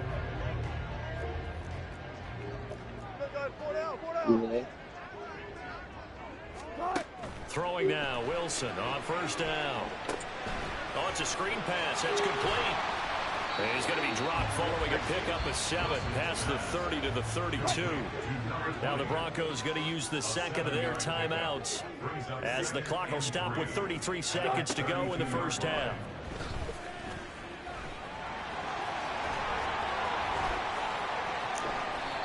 Big yardage there on the scramble. It gets him a first down. Well, here's your first example of how this guy can beat you in more ways than one because they took away his arm, but he was more than happy to dissect them with his legs for that first down pickup. And unless this is a quick incompletion, this is likely the last play here of this first half. And with just 4 seconds left in this first half, a timeout call. So with 4 seconds to go in the half, here's the field goal unit onto the field. This will be spotted just shy of midfield, a 59-yard attempt. And this one is right down Broadway. And that will finish off this third quarter of play. So we've come upon halftime here in Week 17. As we send you on out to our studios in Orlando, here's Jonathan Coachman at REA Sports Halftime Report. All right, we'll bypass the halftime show in favor of returning to this late season game with the teams coming back from the locker rooms here a bit early. And we welcome you back now. Alongside Charles Davis, I'm Brandon Gaudin, getting set for quarter number 3 here. And ready to get the party started for the second half. It was an even first half, all tied on the scoreboard. And this will not be returnable. It's out of the back of the end zone for a touchback. The Broncos offense set to begin this third quarter. This offense ready for the first drive of the third quarter. Well, quarters number 1 and 2 entertaining. We saw some good offense points put up, Charles, and all tied on the scoreboard. And it sets us up for what could be a really fun second half because we've seen both sides score almost at will here in the first half. And now, here in the second half, getting the ball first, you've got to think, hey, we can go out and really run our offense the way we did in the first half. But if I'm a defensive player, all I'm thinking is, can I make a play to really help out my team and break this streak of offense? And they're able to get this one across the 35. Give them 14 yards there and a Denver first down.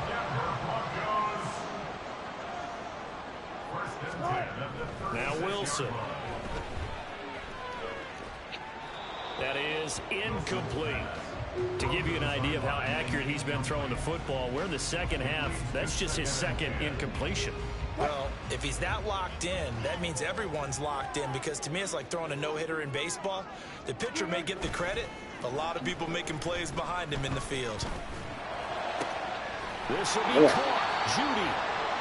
And this is going to lead to another first down as the tackle's made at the Bucs 42. Now we're going to get a timeout. Here's we've got an injured Buccaneer. So from Buccaneer territory now, it's 1st and 10 at the 42-yard line. Hands it off out of the gun. And he's dropped right at the 40. Gain of 3.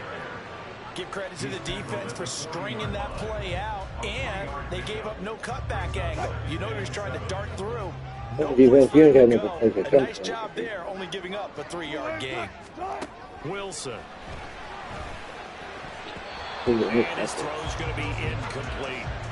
They don't get the hook up there, but you really have to marvel at how precise he's been throwing the football these last couple weeks. Oh, that's the perfect word for it, precise. Because if you're at 70% or better 2 weeks in a row, you have a job as long as you want one in this league, won't you? I mean, let's face it, it's not just West Coast offense either. He's putting the ball downfield as well. From the gun, it's Wilson. Now he'll dump it underneath to his running back, complete. And he will have the Broncos first down as they're able to get the third down conversion. Well, they certainly had success throughout this contest, getting him the ball in the passing game, and there he picks up another first down. Whatever they saw going into this one, they've been able to capitalize on it, and no adjustment has been made to take it away. But now a throw on first down there, but it's incomplete. It's easy to see when we review this that the ball needs to come out quicker, because if you don't throw it right on the break, you bring a crowd of people into the equation. And that's why it got knocked away there. Third quarter, all tied up. This is 2nd and 10. Play action. Now Wilson. Rush coming, and he's taken down. They overload him that time on the safety blitz, and he winds up being dropped for a loss of 7. They've gobbled up over 30 yards of turf so far, but a sack knocks them backwards. And that interrupts the momentum they were building. Good opportunity for the defense to escape this drive before they get to the end zone. Now they go screen. It's complete. And they're going to get him down well short of the first as he can only get this to the 30. They do get 10 back, but still a ways to go on 4th.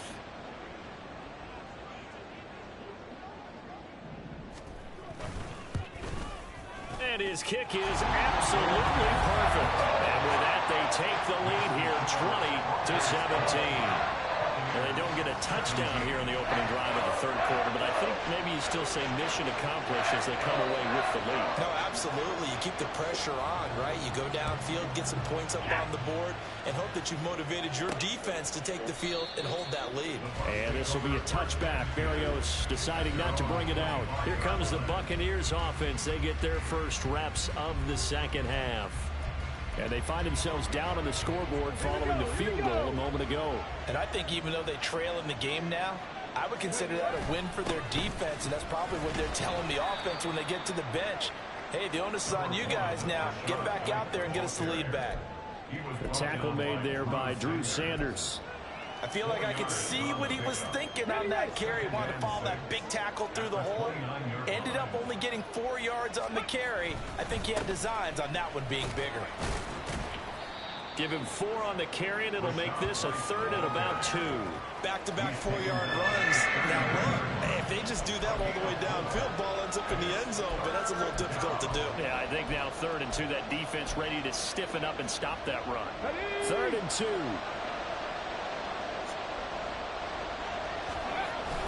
They'll try to pick this up on the ground with White. And he's able to get the first before he's taken down at the 36.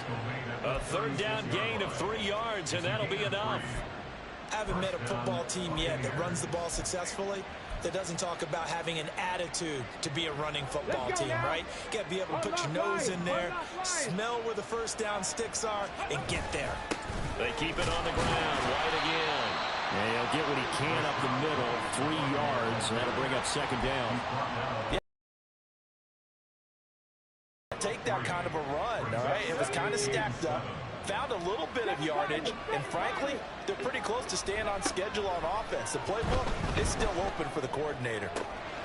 Now a toss left side into the hands of his tight end. And they bring him to the ground just shy of midfield. Rookie to rookie on the hook up there, and it's a 1st down. I've got a bunch of wax. On a handoff, it's White. And nothing much materializing there on the 1st down run. He'll get a couple, and that's it. Give him a couple on the carry there. 2nd and 8. And that is going to do it for this 3rd quarter. Very hotly contested game to this point. Just a field goal separating these two teams as we get set for the 4th quarter. From a couple of yards beyond midfield, here's 2nd and 8. On the handoff, this is White.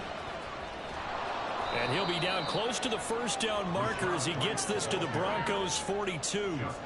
67 yards rushing for him here as he starts to draw closer to a 1,000-yard campaign. On 3rd down, a run from White. And he gets it to the 34, good enough for the first. They get 9 out of that one, and as a result, the drive continues. From the 34 now, here's 1st and 10.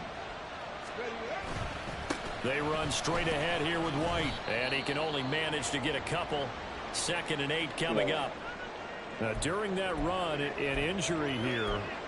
We got one of those big blockers in some discomfort. But not what you want to see this late in the season. Medical staff is going to check on him, and we'll step aside for a moment. On 2nd down, they'll run with White. And an excellent job of finding the opening as he's got this now all the way down to the 22. 10 yards there and a Buccaneer 1st down. Another carry for their leader and a good one. It's crunch time. They'll need him to continue to be productive in both the run and passing game in order for them to try and snatch victory.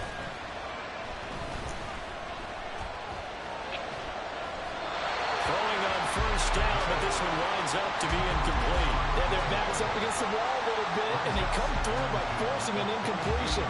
Now they've got to continue to ratchet up the intensity a couple more times and get off the field before giving up any more yardage. 2nd and 10. Now back to throw. And he comes back with one complete. Touchdown! A great play there. His 2nd touchdown of the afternoon. And the Bucs have taken a 4th quarter lead. Now for the point after. And that will make this a 4-point game. That one in the books as a 12-play drive. And it ends with a touchdown for the Bucs.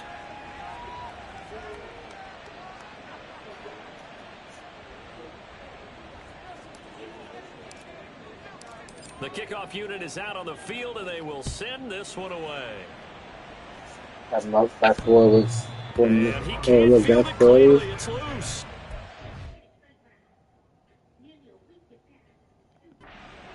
Come back out as we... You want to see something funny? Look at this.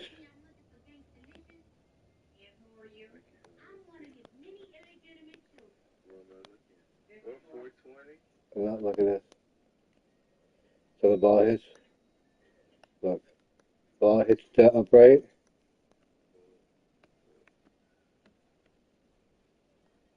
Here. Boom. Boom.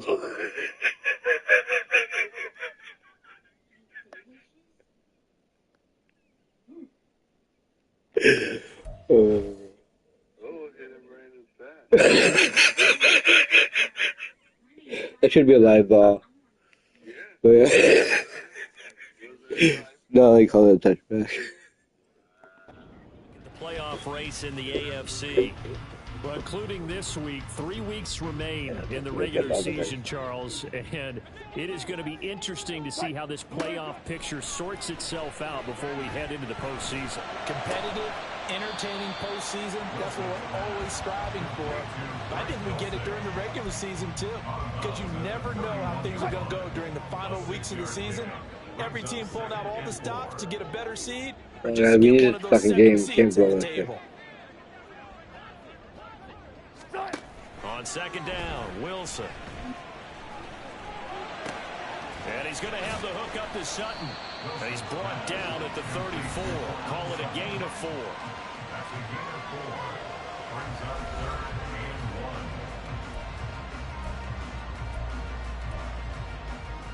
1. Here we go, 3rd and 1. Gut check time on both sides. They'll try and run for it. Here's bullshit. And he's brought down, but not before picking up the first with a very effective stiff arm. 3 yards there, good enough to keep the drive moving. Line of scrimmage, the 37 on 1st and 10. 1st and 10 at the 37-yard line. To throw is Wilson. That's caught. It's Marvin Mims. And able to get this one across the 45 before he's brought down. That one going for a gain of 11 and a Bronco first down. 1st and 10 at the 48-yard line. Here's Wilson. And that is incomplete. He couldn't hold on through the contact. Brings up 2nd down. He did an okay job of absorbing the hit, just couldn't secure the football through the catch. And he was right there on the spot and forced the incompletion. That's something defenders work on all the time. If you're there, make the contact, but continue to work your way through the receiver so that you can't possess the football and turn it into a catch. An important one here, no doubt. 3rd and 4. Now it's Wilson. Oh, yeah, that's that ball. It's going to be incomplete. How about the coverage we just saw break out on 3rd down? Dime defense, blanketed the field with extra defensive backs and speed, unable to find an open hole to complete that pass. Here we go. This is 4th down. They'll try and throw for it with Wilson. Ooh. Oh, and that's there you go, Nick. There you go. That's how we do all those drills. He's to the 15. That ends a pick 6. He brings it back to the house for a Buccaneer TD.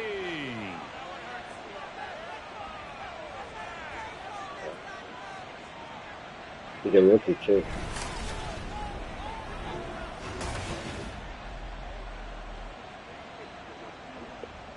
That's the rookie I've been putting the shits on. They do the practice with him. I think we had. Oh, that's the thing I've been trying to get there. Extra point attempt here still to come. And that one pushes the lead up to 11. A heck of a play there defensively, getting the interception. navigating his way into the end zone for the touchdown. So they'll get another shot on offense following that pick six, and now the kick is away. So here is Wilson and the Broncos. Down by 11, a minute 53 remaining. They need a touchdown with a two-point conversion and a field goal in either order as they've got it first down. Good job, defense. You won this good game. You allowed 24. Back to the air, Wilson after the pick six. Able to find Mims. This will be stopped about 2 yards shy of the marker. 8-yard gain, 2nd and 2. Here's Wilson to throw. And he'll dump it underneath to his running back complete. He slips up past the 45 before being tackled. Now Wilson on first down. That's taken in by Dulcich. And they're well past midfield, just a yard or two shy of the 40. All 3 timeouts still remain. Keep that in mind. They prefer to use them on the defensive end. But here's 1st and 10. Wilson's throw taken in by Sutton. And the result here, a pickup of 8. Leaves him with 2 to go on 2nd down. Now the Broncos are going to call the first of their timeouts as the clock stops here with 46 seconds left to play. Throwing again on 2nd down, but this time it's incomplete. Now the question is obvious. Do you try to kick the field goal right here knowing that you need 2 scores? I would be thinking about it if I were on that sideline. Get the field goal now, try and get the touchdown later. A big play here, 3rd and 2. Again, Wilson. The throw here right sideline falls incomplete. That means it's just one last chance left, and this has to be a first down or a touchdown, or this game's over. Check, check. Bronco switch. Roll, roll. Hey, hey. Check that. And this is right down the middle as he puts it through, and that'll make this an 8-point game. So he remains perfect, 3 for 3 in the field goal department. And it's so important for any offense to have an ace like him up their sleeve, isn't it? Because now you know what his range is, and as soon as your offense gets there, you're pretty much counting on 3 points going up on the board. And the Bucs are on this one. And that should just about do it. The 4th quarter, they felt like they needed the football back. Unfortunately, they couldn't get it. And I know we brought analytics into the game, and someone has said here that the data says that when a team's expecting an onside kick, 80% of the time, the team expecting it, they do actually recover the ball, which is what we saw here. I just wonder if that number is much more of a anecdotal type of a number. Kind of like when the coaches tell us, well, when you score on special teams, 93% of the time you win the game. I'm still waiting to see that number is empirical. And he's got it across midfield and into Denver territory. Here we go. Now the Broncos will use their 3rd and final timeout as they'll stop it with 27 seconds showing on the clock. And he is going to have a Bucs first down. All smiles on that sideline. That should be the one to do it. Ready? A gain of 9 yards. First down, Tampa Bay.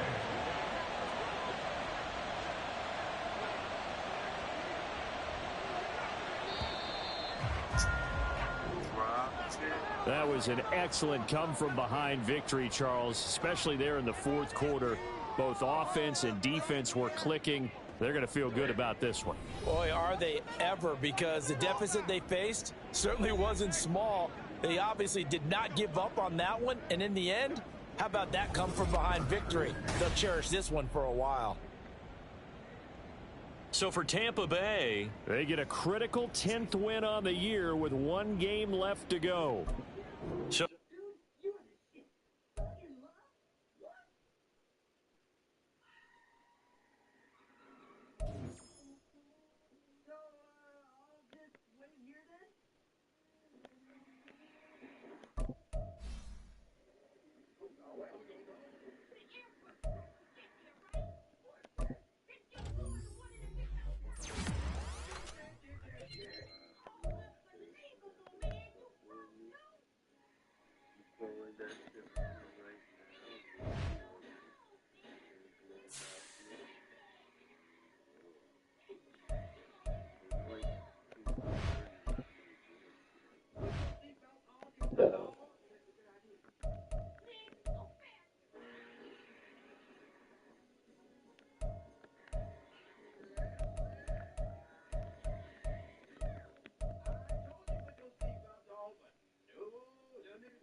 Oh, they got the time.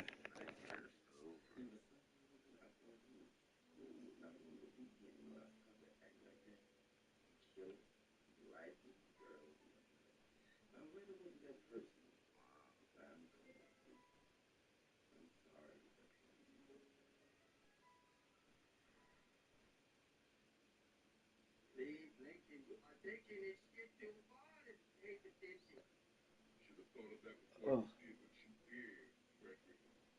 Look, guys, don't kill him. Whatever he did, he ain't do nothing to deserve this, man.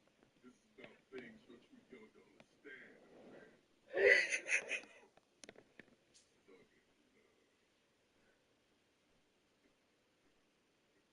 I love you, man. You broke my heart, man. I'm gonna find a few.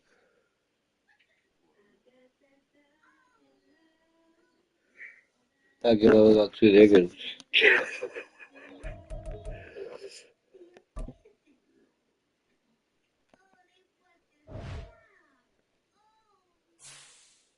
Are you ready? I was on tour.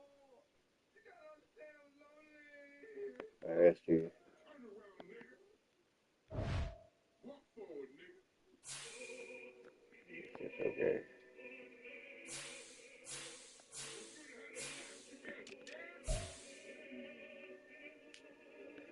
Vikings are 12-4.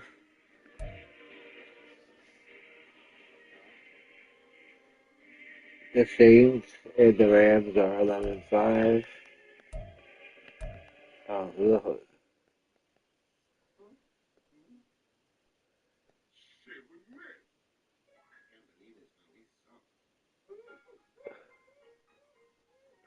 That's crazy. I don't know what the schedule is like, but it's possible. They must have destroyed the AFC, I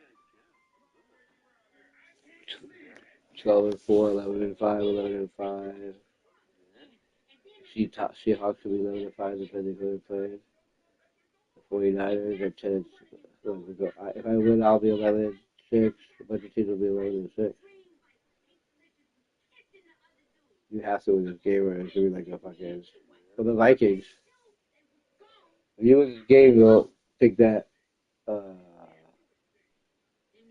Maybe 12-5. You might take that number 1 seed. Yeah, the Rams just beat. Okay, man. Yeah, they don't want to just destroy me because my team was with.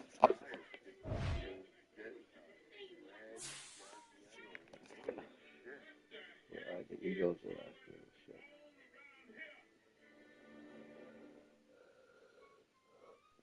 The Giants are in. What did we do against each other? Did we split that too? If you lose that one, it makes it really interesting. We'll both be 11-6, and I don't know how they compete against tiebreakers. It depends on who lost to who. If you lost to the Seahawks, like that. That's crazy.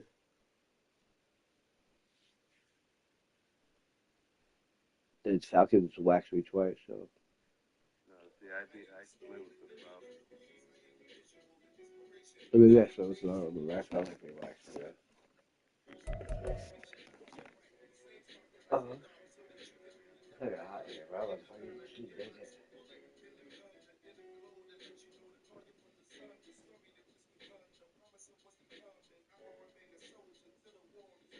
Yeah. Take one more haze at the teeth till I teeth. And let's go believe.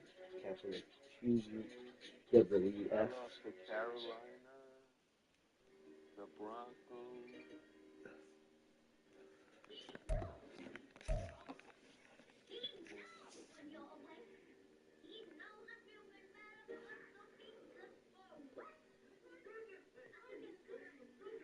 Uh-uh.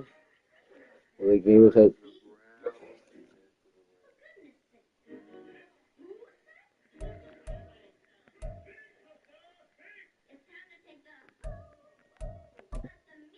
I lost to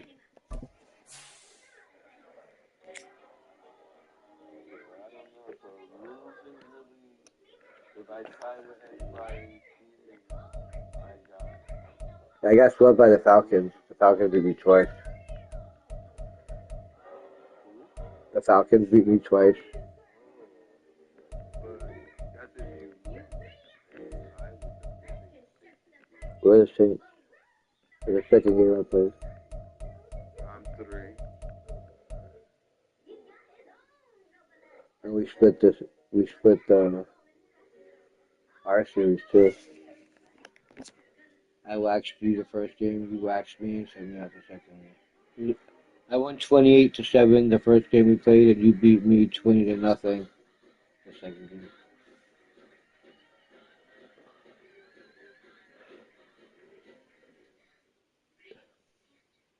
It's weird. The Falcons waxed me the whole year. Yeah, they was definitely. I destroyed them, and then they beat me. They just barely beat me.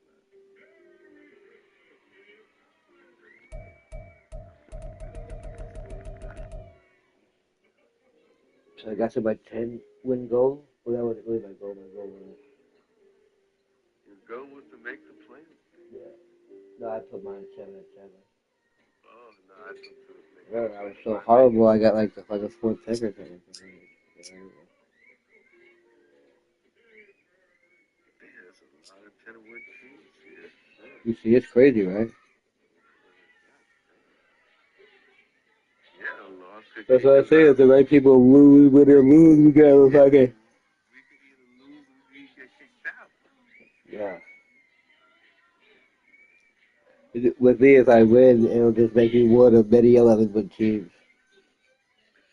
Yeah, but then the Falcons will take a look at them. They're not at 7. No, If they're they not. win, they'll be tied with you, and they'll At jump 7-7, over yeah. you because you lost to them twice. You didn't split with them. Yeah, no, that would be so funny. I gotta win this game, bro.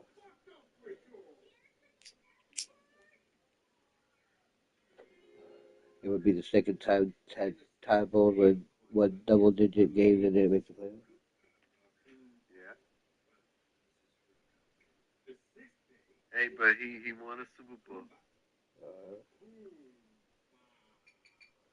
I was actually doing it. I think this year I'm more impressed with what he did with this year's team.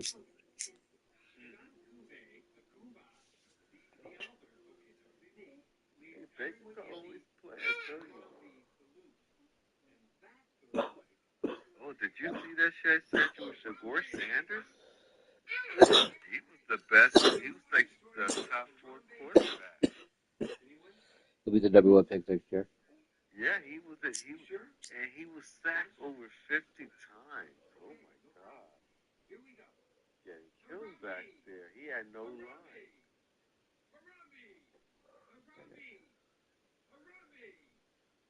Yes, he is. Well, I think he's gonna fucking that might push the scouts off. I mean, I doubt it, but if his dad starts acting stupid, What? His dad's gonna be coaching still. he'll ask for that NFL.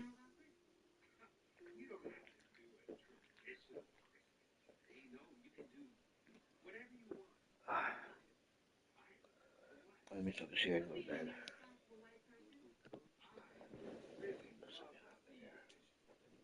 Dry, go to sleep.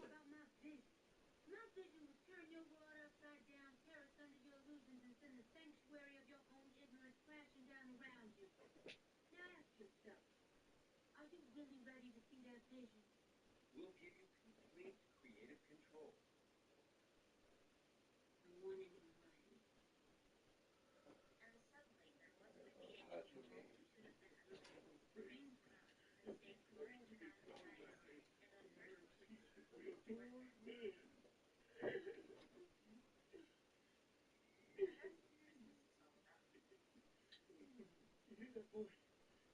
But Christmas is all about. Actually, Granddad, Christmas is a pagan holiday. And Jesus probably hates you for celebrating it. Ain't gonna be no Scrooges in this house, boy. Look, Granddad, it's clear from the scripture that Jesus was not born in winter. The shepherds who saw the angels announcing his birth would not have been out in their fields in December. The Palestinian winters are too cold, if you believe in that sort of thing. The truth is, Christmas evolved from the Roman holiday Saturnalia, a winter festival where men gave gifts to each other. They also would get drunk, have sex with each other, and beat their wives. People would act so crazy on Christmas, the holiday was outlawed by the Protestant Church until the 1800s. As a matter of fact, the United States Congress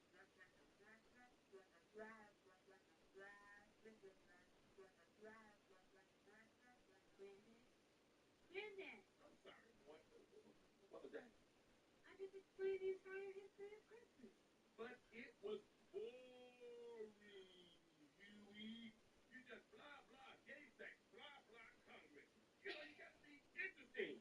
You're gonna talk me to death. And that's when it hit me. The world needed to see my vision, but I needed to dress it up first. It needed scale and drama and special effects. What are you doing? I'm writing a letter to Santa. Dear Santa, you are a bitch nigga. Wait. Dear Santa, you are a bitch ass nigga. I heard the mall is hiring extra security to protect you. That's a bitch move, Santa. I'm coming for that ass again until you pay what you owe. Sincerely yours, the Santa Stalker. I think you should be okay about what Christmas is really about.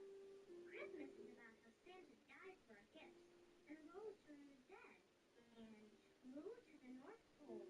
And because of that, every year Santa comes down to forgive us our sins and give us eternal presents. Man, Santa needs nuts.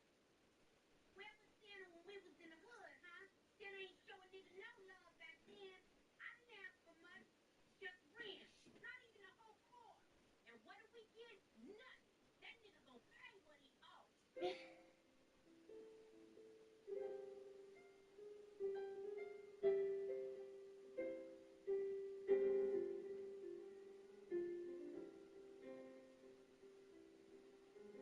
Merry Christmas, Mr. Uberwitz. Are you here to see Mr. Freeman? Yeah. 1 second. Mr. Uberwitz is here. Okay. He's just finishing up another meeting. You can have a seat in the hallway.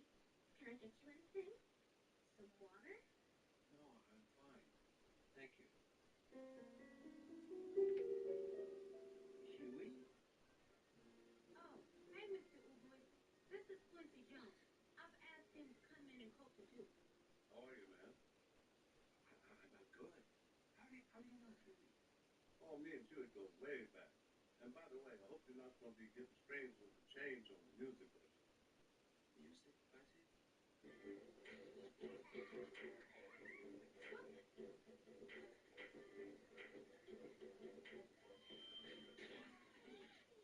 y'all lost your damn minds? Opening night is less than 2 weeks away and y'all want to party? We're just having some fun. Fun? Do I look like Charlie Brown? Do I look like Charlie Brown? You know what? All y'all fired. Fired? Did I stutter? Speak. Huey, it's the entire cast. Are you sure that's a good idea? Contract. I'm sorry, guys. Hey, don't be looking at me. Don't look at Quincy Jones. Quincy Jones ain't gonna help you. Get your asses out. Now! Is there any money in the budget for a casting director?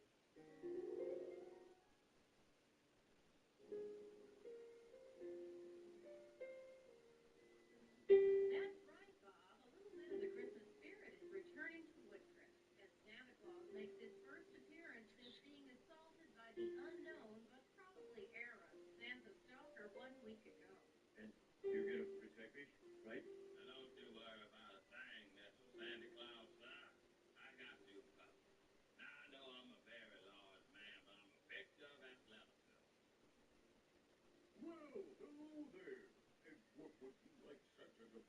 for Christmas? Something. You got a red dot on your head.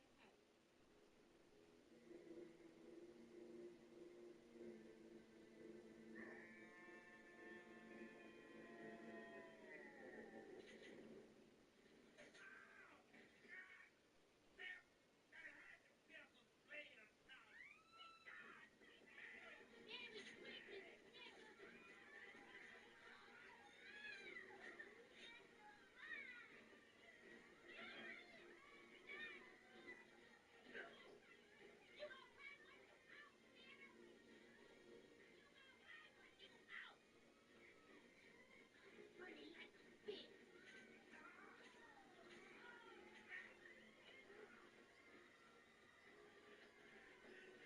Back up. I need back up. I'm fat. I can't run very fast. I think I'm having a heart attack. Got a couple of lights froze.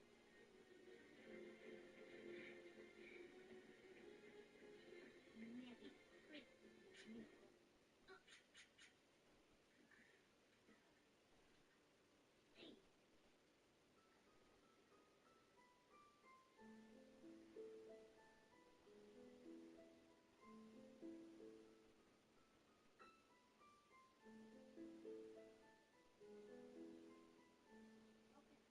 Now, for the role of the third wise man, we have Mr. Fogelberry or Denzel Washington. I say Ben there. Yeah, me too. Okay, and for the role of Mary, we have third grade science teacher Mrs. Peterson or Angela Bassett. Well, Mrs. Peterson gave a serious read. Yeah, she sure did. But I say Angela Bassett. Yeah, me too. Guys, how do we afford Denzel Washington and Angela Bassett? I don't know. Have we gotten word yet on Will Smith's availability? Whoa. We can't afford Will Smith. Damn the budget. What we're doing is more important than money. We will change Christmas and elementary school theater forever. But we don't have the money. Contract.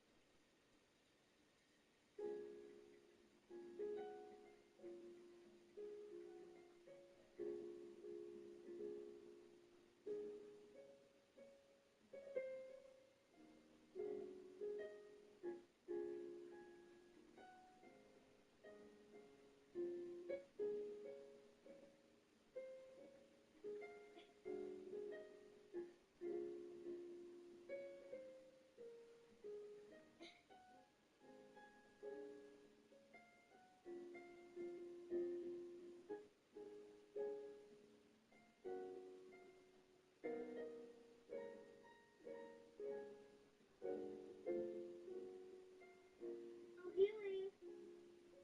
You've got a lunch meeting at 11:30 about the sound effects for the dogfight sequence. Cancel it. The PTA is threatening a boycott of the play since you fired all the kids. Don't care. And the principal's in your office to talk about the script. First of all, I just wanted you to know we're thrilled with the script. Absolutely fantastic. Really is. Wouldn't change a thing. We just had a couple of notes. One or two. Nothing significant. Let's see, there's a typo on page 5, there's a continuity problem on page 32. I think that thing's supposed to be at night. Let's see, Jesus can't be black. What do you mean, Jesus? He can't be black. Maybe we can make Jesus another color. How about white? But Jesus was black. Could probably do Italian.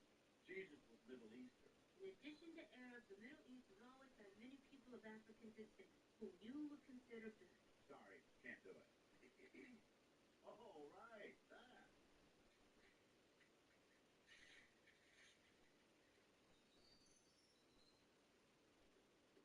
Best of luck. Crack a leg. I can't wait for opening night.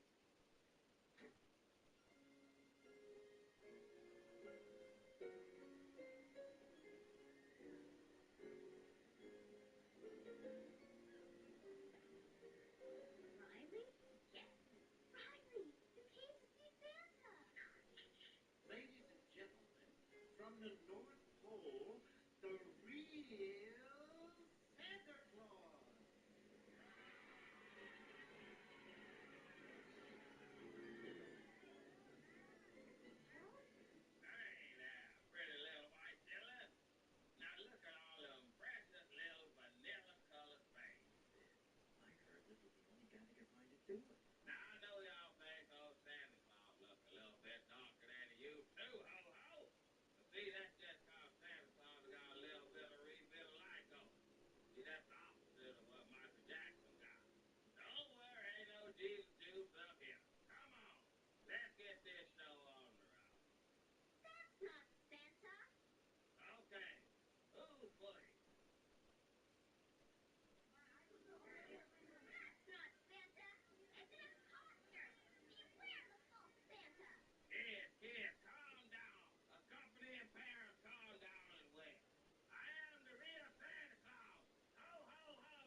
was the right thing.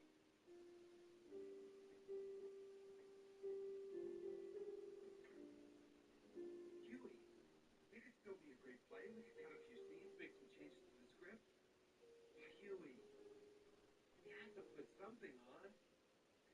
Do what you have to do. Just take my name off of it. Open my vision.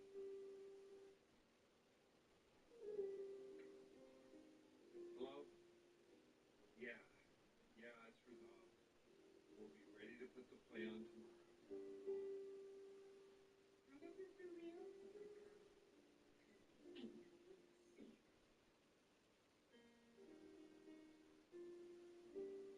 We all want to believe in miracles on Christmas.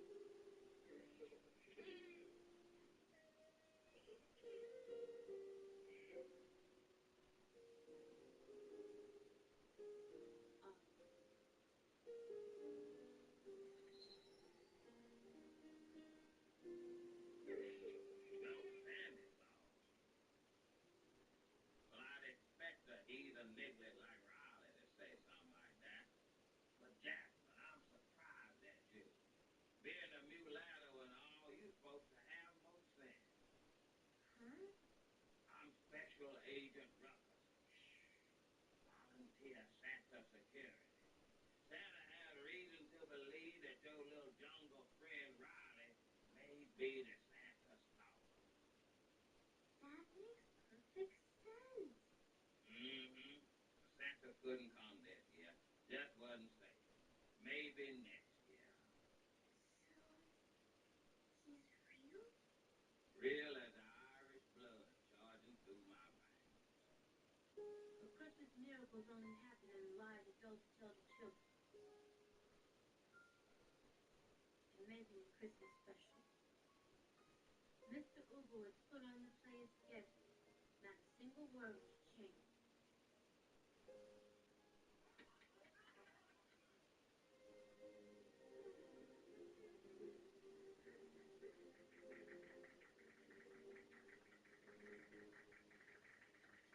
And so, by some miracle, the world saw my vision that night. The Adventures of Black Jesus received a 20-minute standing ovation. It was called the Stunning Revolution in Theater by the Woodcrest Post-Gazette. Unfortunately, the PTA protest had gained some ground. Seems the people didn't care about my vision. They cared about seeing their kids on stage. Who knew?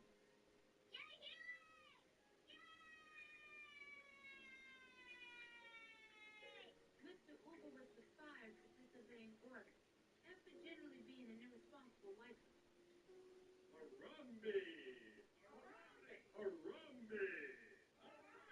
He would later become a professor of African American Studies at the University of Maryland. No video exists of the one-time only performance of the Adventures of Black Jesus. Just as well. I hate looking at my old work.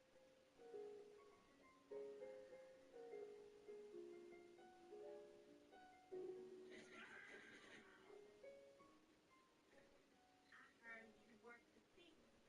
I got a message for you. Tell him Ronnie said I'll be waiting for his ass next Christmas. And that nigga better pay what he owes.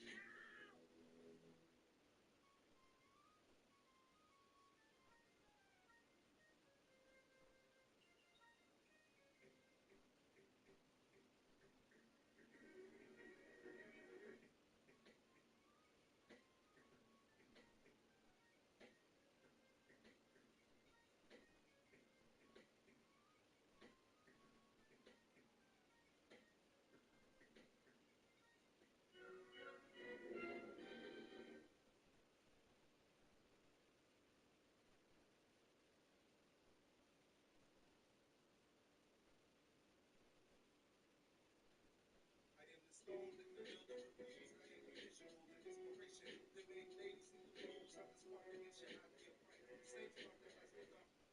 So that you can really love me right. I am the fella in your box, the bullet in the gun, the inner code, and let you know to call you from the sun. The story that just begun, the promise of what's to come, and I will remain a soldier till the war is won.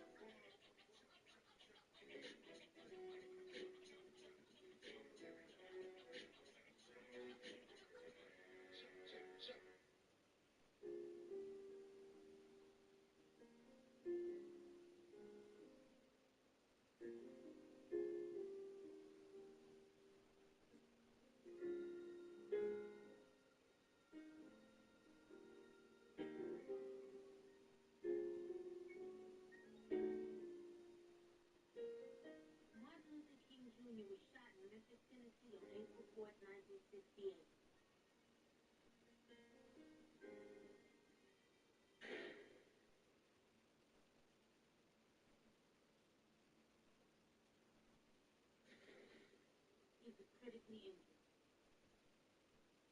Dr. King fell into a coma. The world waited for news of his fate. There were no riots. Time passed. King faded into memory. There was no national holiday. Then, on October 27, 2000, 32 years after he was shot, Martin Luther King Jr. came back. King amazed the world when on November 2nd, 7 days after awakening from a 30-year coma, he showed up to vote in the 2000 presidential election. He was turned away due to voting irregularity. People took to the streets to celebrate the return of their king.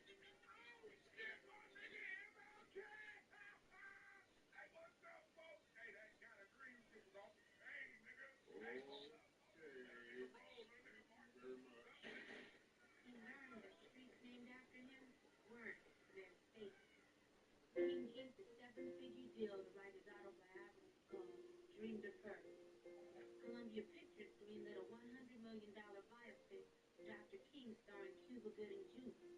Oliver Stone was attached to direct. Spike Lee was pissed. King Mania was at a fever pitch when on August 1st, 2001, Martin Luther King presented Video of the Year with Puffy at the MTV Video Music Awards. Well, no, puppy, like you, I can't stop. I won't stop. I don't even know how to stop.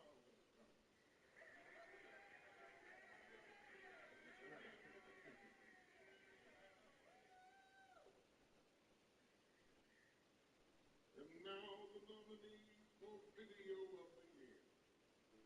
King was released the week of September 21st, 2001. 1 week after 9/11. Then, on October 15th, during an appearance on Politically Incorrect, King shot the country. Dr. King, okay, you're an advocate of nonviolence, but guess what? How do you think the United States should respond to the terror attacks of 9/11? Well, as a Christian, we are taught that you should love thy enemy, and if attacked, you should turn the other cheek. What? America was outraged. The president was very concerned by some comments made by some ex-civil rights leaders, and those people in question should watch their goddamn fucking mouths. Of course not. My suggestion? Go take another 30-year nap, commie bastard. In December 2001, CNN named Martin Luther King one of the 10 most unpatriotic Americans. His book was penned, his house was vandalized. King renamed his book Dream Deterred. Okay, now.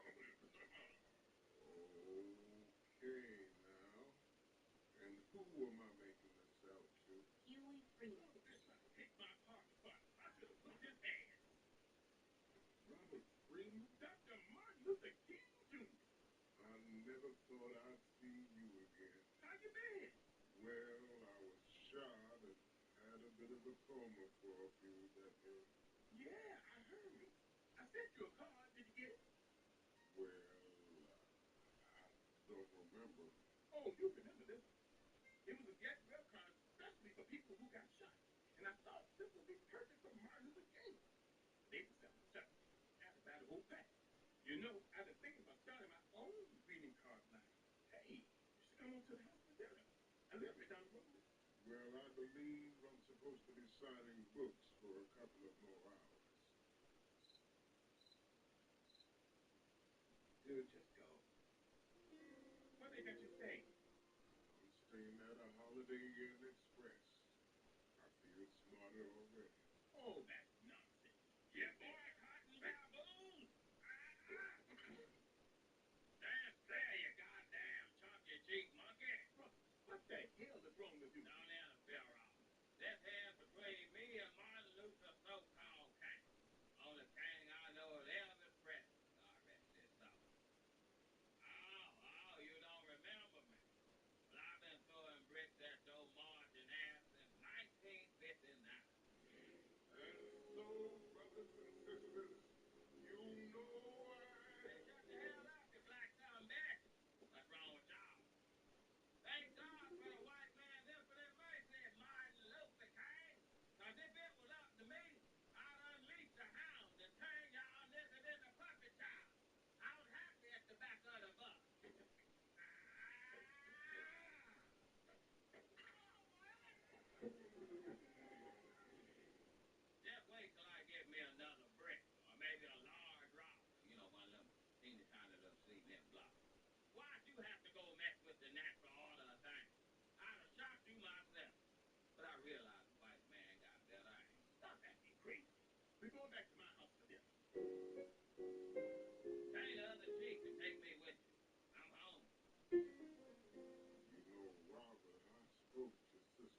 said you were prank calling her. She was lying. She had the caller ID, Robert. You prank called Rosa Parks? She stole my thunder. Robert, you've got to let it go. What did Rosa Parks do to you? Robert was a member of the Montgomery Bus Boycott Strategic Planning Committee in 1955. He was on that bus with Sister Rosa that fateful day.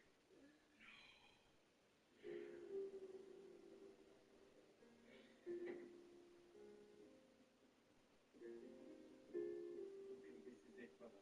Remember, no matter what they do, nobody gives up their seat. You dig? You should not be moved. Y'all can go head on to the back. Breeze moving, Mr. Boss Man. Breeze moving. Show moving. Move, boy. After roller skates on, I can get back there real quick. Is it far enough for you, Mr. Boss Man? I can press myself up against cold glass booger.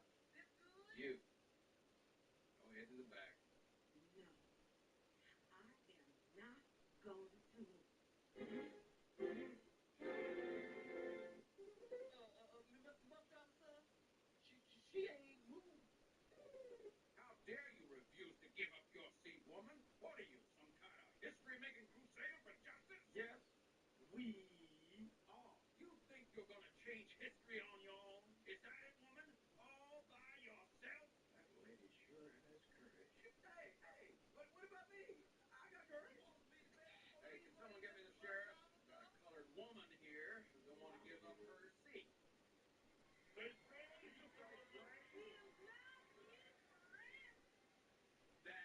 right. Take us to jail. We're not afraid. Stay out of trouble. Rob, you did. They leave her in state. They ain't gonna leave my black ass state. They gonna leave me at the justice fucking mortuary down the damn street. Well, anyway, Dr. King, I just wanted to say that even though you've been getting a lot of flack recently, we're very honored to meet you. Really. This all is ow. Man, I'm just saying, Mr. DeWild riding Dr. King like a rodeo show. Ow! Stop it. You don't look famous. What are you? An actor? You Morgan Freeman. Boy, stop acting crazy. You know that's Martin Luther King. Now go clear the dishes. Why can't this Morgan Freeman King dude clear the dishes? Sure. The nigga just had a free meal. Ronnie, come here. Get over here. No. How can you sit back in front of Martin Luther King? What is wrong with you?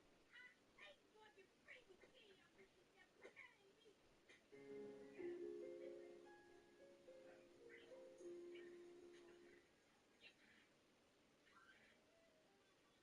never came either.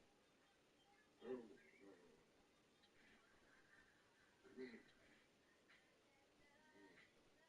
What happened, Huey? What happened to our people? I think everyone was waiting for Martin Luther King to come back. Martin Luther King they're waiting for, Huey, is gone forever.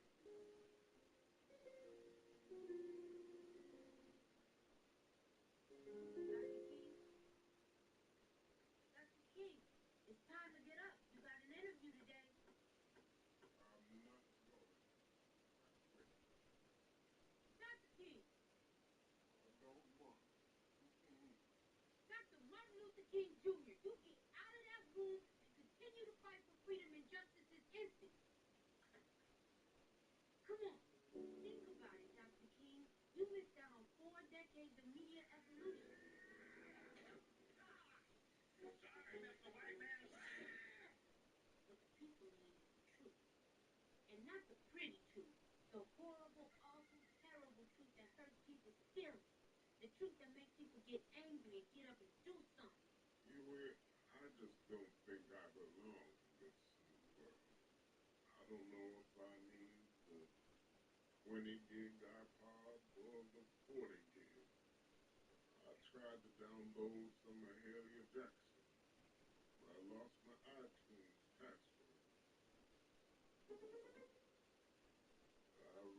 should have approval over this kind of thing. Political party. Not just any political party. A black revolutionary political party. But why me? You should ask Oprah to do it. She's more popular. If you ask me, a darn pretty lady. Oh, snap. No, they didn't. A boneless rib sandwich. What would they think of next? Well, I know I shouldn't eat these, but they're for a limited time. I really should have approval over this kind of thing. And so the philosophy of this new political party might be considered extremely leftist by some. Do you love America? Sorry? You sure as hell are, buddy. Why can't liberals ever answer that question with a simple yes, huh? If you ask me if I love America, I say yes. Why can't you say yes? Say you love America right now. Say it.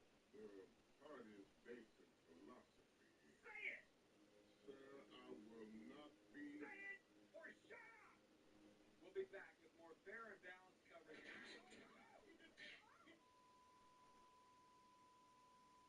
I thought that went well. You know, Huey, those of us who do adhere to the philosophy of nonviolence frown upon the throwing of furniture to resolve our political differences. Give people go for information before cable news. We can do it like we did back in the day. We go into the streets and tell the people. I wish the president would stop lying, black babies would stop crying, and young brothers would stop dying. I wish the police would stop killing, politicians stop stealing and acting like they're not dealing. When you know they got bricks and tricks and the country club kissing. What up, y'all? You got it locked on WFRK, the freak. Those my main man cakes, delicious. Thug and love. Going to the phones. WFRK. Hello? Am I home, baby? You sure are. And you know what that means? It means you're going to the Martin Luther King Emergency Action Party.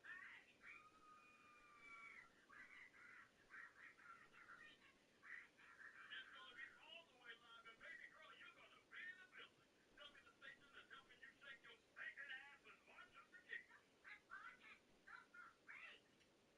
Dr. King, why are they giving away tickets to our emergency action planning meeting on 95.5 WFRK, The Freak? Well, Huey, I thought about what you said about not having enough experience with modern media. So I hired an urban promotions firm to help get the word out. Uh-oh. What's that crash? Huey, are you sure we're in the right place? Stephen Brown. Now, My name is... I'll tell you right now, y'all ain't getting in without no primary. What? Sir, we need to get in, because I'll tell you right now, you ain't getting in with them shoes. What's wrong with my shoes? Excuse me, sir, I'm Martin Luther King. Now, Malcolm X, nigga. You still ain't getting in here with them shoes. Sir, please. $50. What? $50 each. You want to get in or not?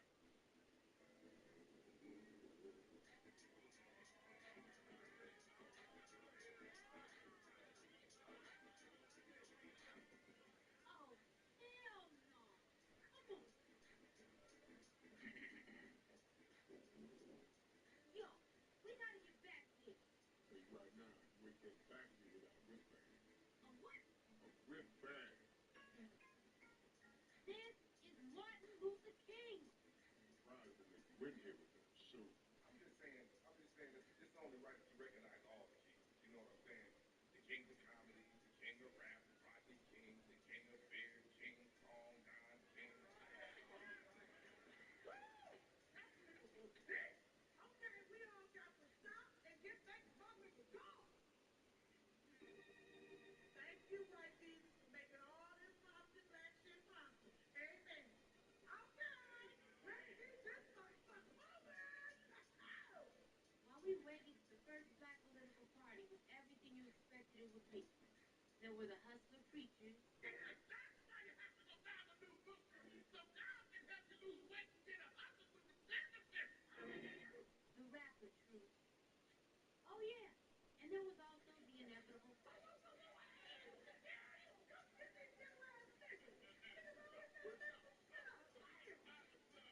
Excuse me, madam,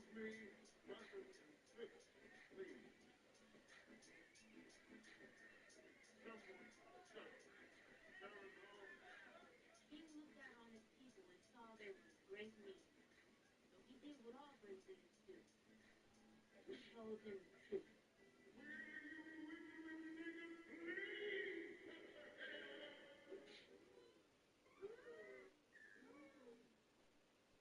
He just said what I think he said. Is this it? This is what I got all those ass whoopings for? I had a dream once. It was a dream that little black boys and little black girls would drink from the river of prosperity, freed from the thirst of oppression. But lo and behold, some 4 decades later, what have I found but a bunch of trifling, shiftless, good-for-nothing niggers? And I know some of you don't want to hear me say that word. It's the ugliest word in the English language. But that's what I see now. Niggers. And you don't want to be a nigger. Because niggers are living contradictions. Niggers are full of unfulfilled ambitions. Niggers wax and wane. Niggers love to complain. Niggers love to hear themselves talk with hate to explain. Niggers love being another man's judge and jury. Niggers procrastinate until it's time to worry. Niggers love to be late. Niggers hate to hurry. Black entertainment television is the worst thing I've ever seen in my life. Usher, Michael Jackson is not a genre of music. And now I'd like to talk about soul playing. I've seen what's around the corner. I've seen what's over the horizon. And I promise you, you niggas have nothing to celebrate. And no, I won't sit there with you. I'm going to Canada. Thank you. Thank you, Dr. King. Do what you can. That was the last time I saw Dr. King. But the story doesn't end there. King's speech would be played the entire next day on the cable news channel. Then, something unexpected happened. People got angry. Nobody knows exactly what to attribute to the sharp decline in African American dropout rates. But it's every African American player in the NBA refusing to play until there is a full troop of drones. Millionaire Bob Johnson apologizing to Black America for the network he founded. The White House and Congress are receiving an unprecedented amount of calls from irate African Americans. And the revolution finally came. The mob is refusing to confront. The president refuses and refuses to take on and obey the deluge.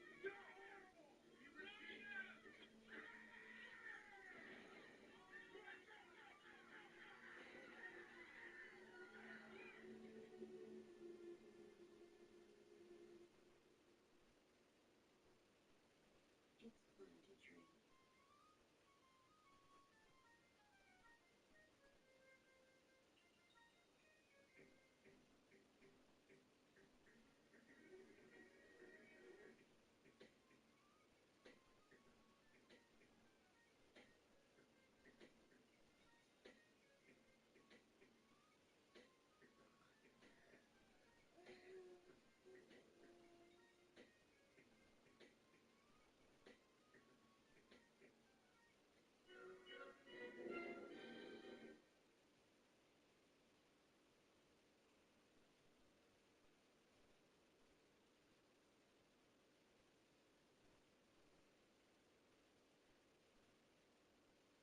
I am the stone that the builder refused.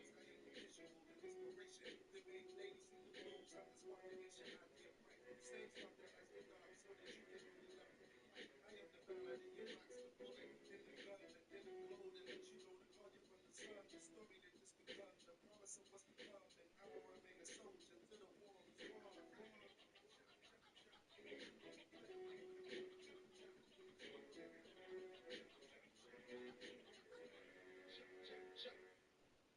Has the butter, has the bacon, chicken stew,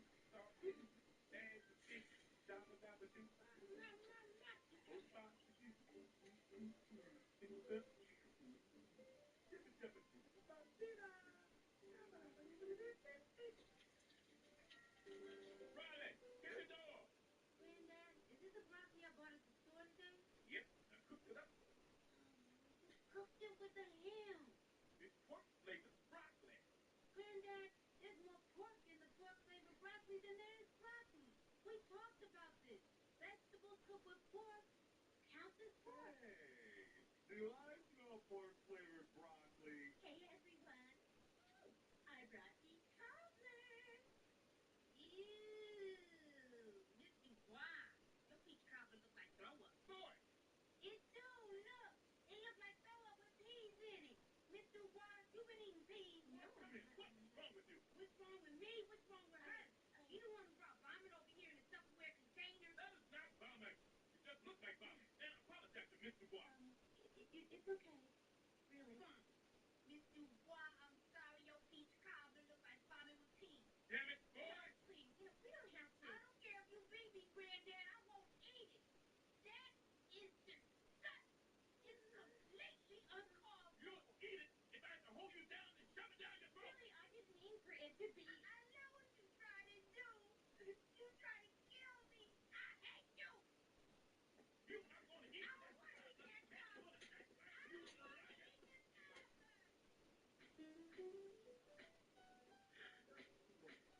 Best meal I've had in years, Robert. What's it called? I call it Granddad's Pork's Fine Delight. It consists of 2 pig knuckles glazed in honey, pig tongue marinated in butter for 2 days, chitlin, that's pig and pepper for y'all that don't know, soaked in hot sauce, drizzled with mayonnaise, and then set the harden on my back porch and 3 pounds of cheddar cheese. Mommy, I'm sleepy. Oh, don't worry about that, little baby. That's just the itis. The what? The itis. That's what you call it when you get sleepy after a big meal. Yeah, you know, Robert, I own a little health food spot near Meadowlark Park. Great location, but the food tastes like hot armpit on wheatbread. Been thinking about making the change. You interested? My own restaurant. That's a great idea, Robert. You know what's even a better idea? A loud singer. I sing, Robert. I could sing to the people while they. It should have bands instead of tables. So after people eat, they can just pass out. Good idea. We should get together tomorrow and talk. All right.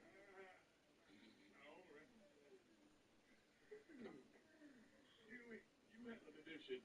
I'm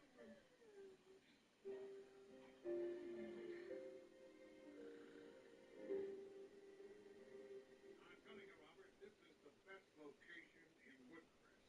I own all the businesses on this block. Everything except Meadowlark Memorial Park. I've been trying to buy that park for years, but the state's trying to butt-fuck me on the price. But we'll see. Wow. I know Meadowlark let me die. Who's Meadowlark Lim? I found that the whole health food thing attracts the wrong kind of crowd. Hello, Mr. Winsler. Hello. Hello. Excuse me, gentlemen. Would you like to sign a petition to get more humane treatment for immigrant workers? If you don't get that bullshit out of my face, bitch. Chico, take an order. 17 pigs, 75 pounds of butter, 1.5 tons of grease. Sound like a good start? I need to be thinking urban. More needful. The black thing. That's what's happening now with the kids. Everyone, listen up. I'd like to introduce you to my new partner, Robert Greenman. We're going to be opening a soul food restaurant together. Okay, so you are all fired. Everyone else, I hate your car. Never come back. Congratulations, Robert. This is going to be great. See you later. We fired too. Not the Mexicans. I'm half Mexican. Not the illegal Mexicans.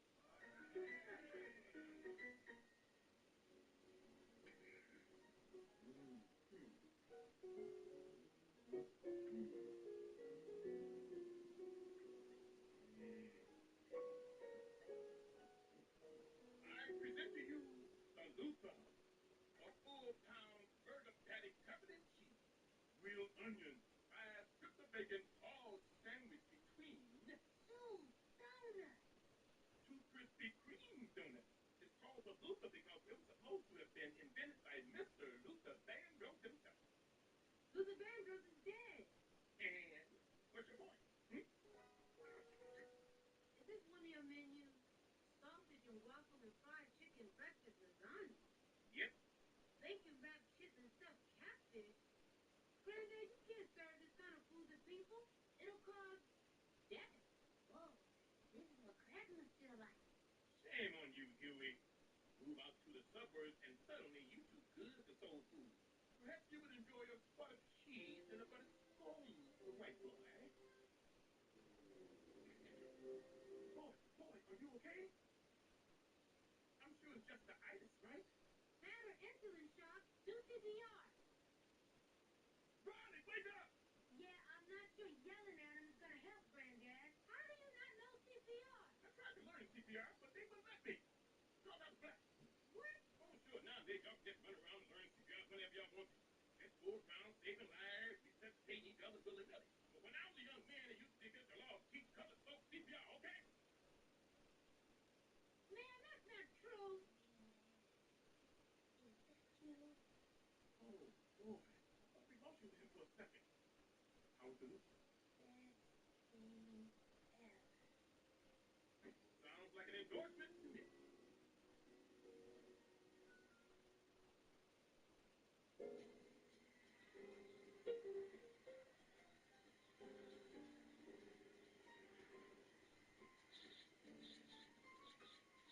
Now look at y'all. Just putty as a couple can be. How many in your party? That's all. And how long of a nap will you be taking? Well, we were thinking maybe 45 minutes. That's just great. Head on. And I is bought the new sushi Hodasio Wasabi as we take you to a super exclusive grand opening on the island. A new place to see a beach city witchcraft with the major new wifey causing all the ruckus. Uncle Ruckus. Ah, Francais, my good man, that's Uncle Roku. And Frank. I'm part French and Cherokee Indian. With just a split splash eye. I know Irish. Sometimes I drink Hennessy and I make booty calls. All right, Roku. What's Robin's favorite secret? Well, let me just say this now. If it's one thing that a colored man is good at, it's cooking a pig. There you have it. That ain't to say a white man couldn't cook a pig better. His big brain just focused on more important things, like running the world and spaceships.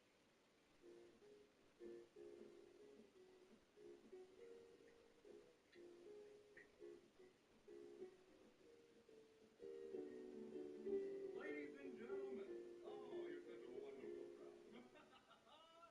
My name is Tommy D, hip-hop lounge singer, and I'll be providing your listening pleasure this evening. And right now, I'd like to slow it on down with my main man, Biz Markie. Make the music with your mouth, Biz. Oh, make the music with your mouth, Excuse me, Biz. brother. Mind if I have a word with you about some of the so-called food you're serving this evening? Here's the man himself. Robert, these two ladies wanted to meet the man behind the ice. Well, hello there, cutie pie. Hi, my name is Jana, and I just can't begin to tell you how fantastic your food is. Oh, thank you, Jack. Make the music with your biz. Oh, yeah. Listen, I don't know if he's here, but I'm sure that, he'll be saying a lot more of me. Thanks.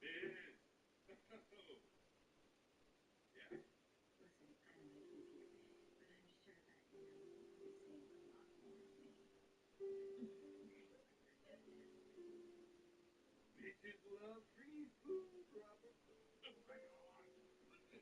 Hey, where you going? Said Ford needs more bacon. What did you tell him? Look behind your back. Elijah Moore Hammett, how to eat to live. I knew it. Just what joy do you get out of trying to crush all of my dreams, Huey? Do you know how long I've wanted to own my own restaurant? 3 weeks.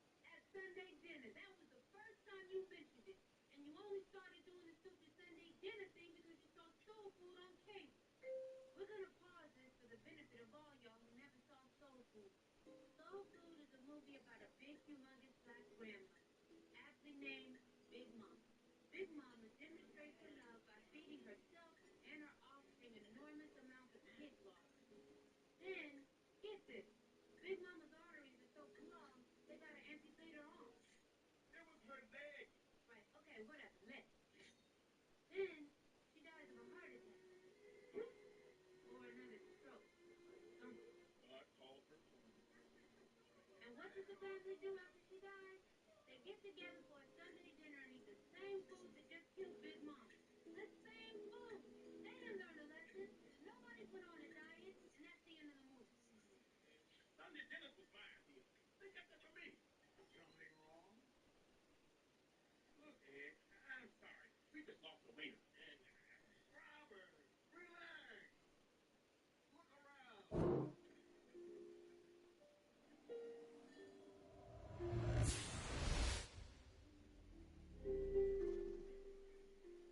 Well, I still have to replace that waiter.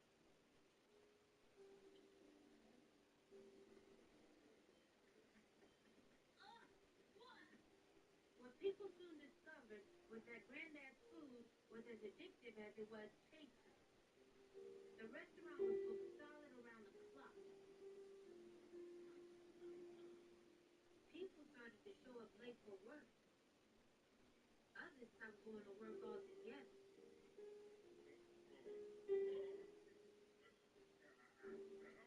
Jobs numbers. The itis addicts who couldn't afford the bed moved into Meadow Lark Park. Without jobs, they turned to crime to feed their habits. A month after the itis opened, Meadow Lark Park had its first mother.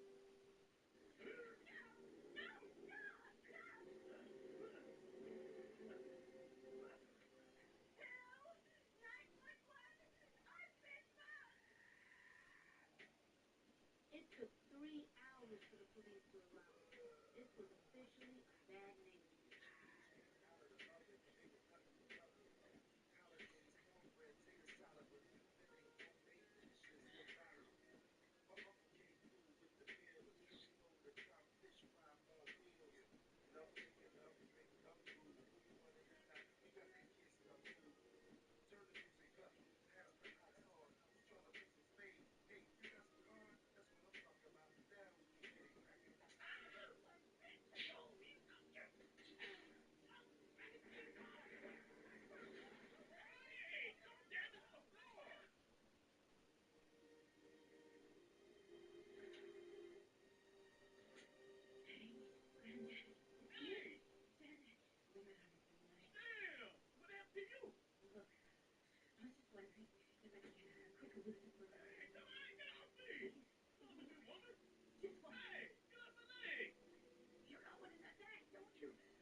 Don't worry about last night. We'll get you some security.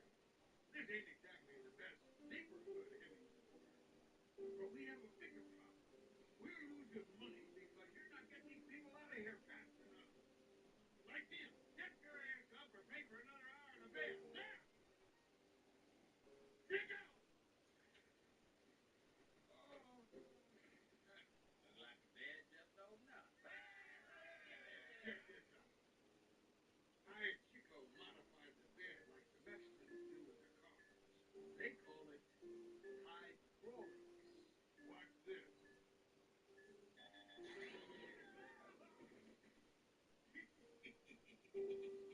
Let's see. This is my first time here, but all my friends rave about it. What's good? Oh, everything here will kill you. Run. Hey, you want to keep playing around? Now you can wash the dishes. Granddad, look what you've done to this community. It's not that bad. Not that bad. This place used to sit between a coffee shop and a day spa. Now there's a liquor store and a damn Foot Locker. This food is destructive. This food is your culture. Then the culture is destructive. He's right, Senor Green.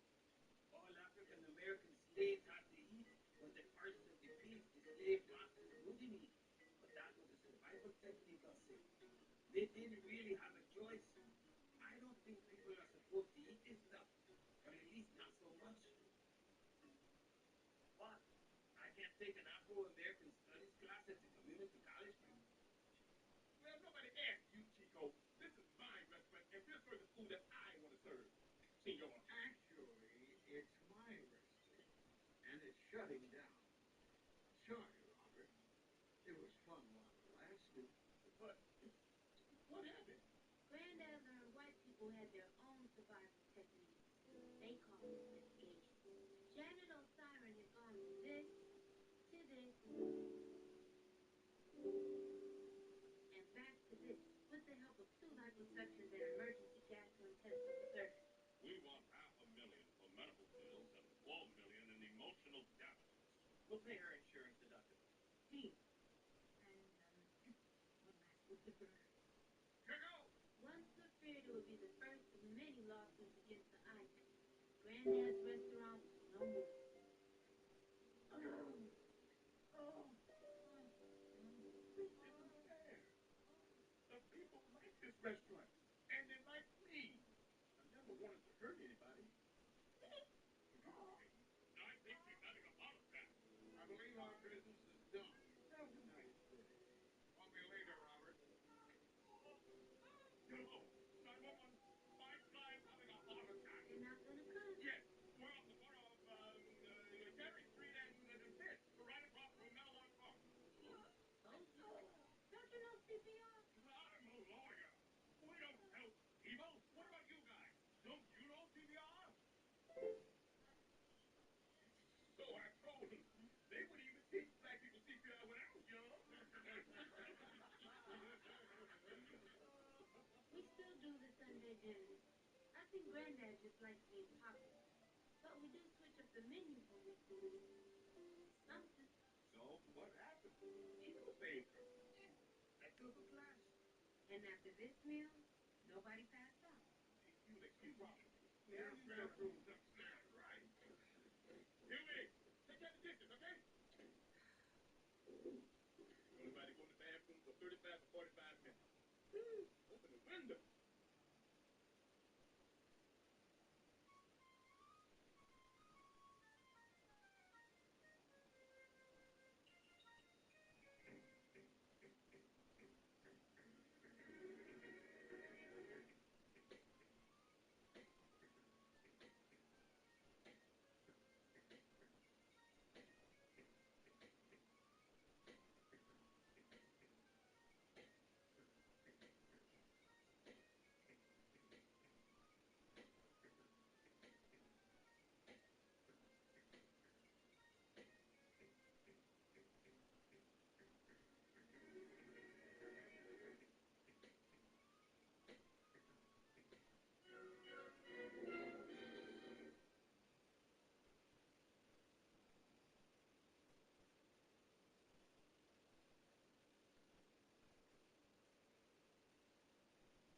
I am the storm that the building refuse. I am the visual, the inspiration. The big ladies in the rooms. I'm inspiring and shit. I get bright. The stage struck the lights go dark. So that you can only left me fight. I am the ballad in your box. The bullet in the gun. The inner code. And let you know to call you from the sun. The story that just begun. The promise of what's to come. And I will remain a soldier till the war is won.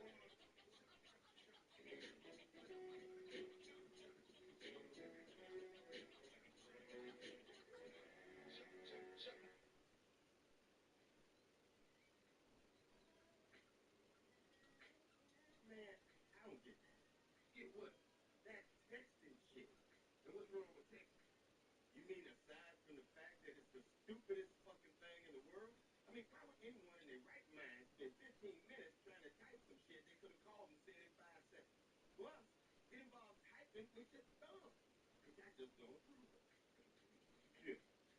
I don't know about you. I don't have time to read nothing that a motherfucker type with his thumb. Fun fact.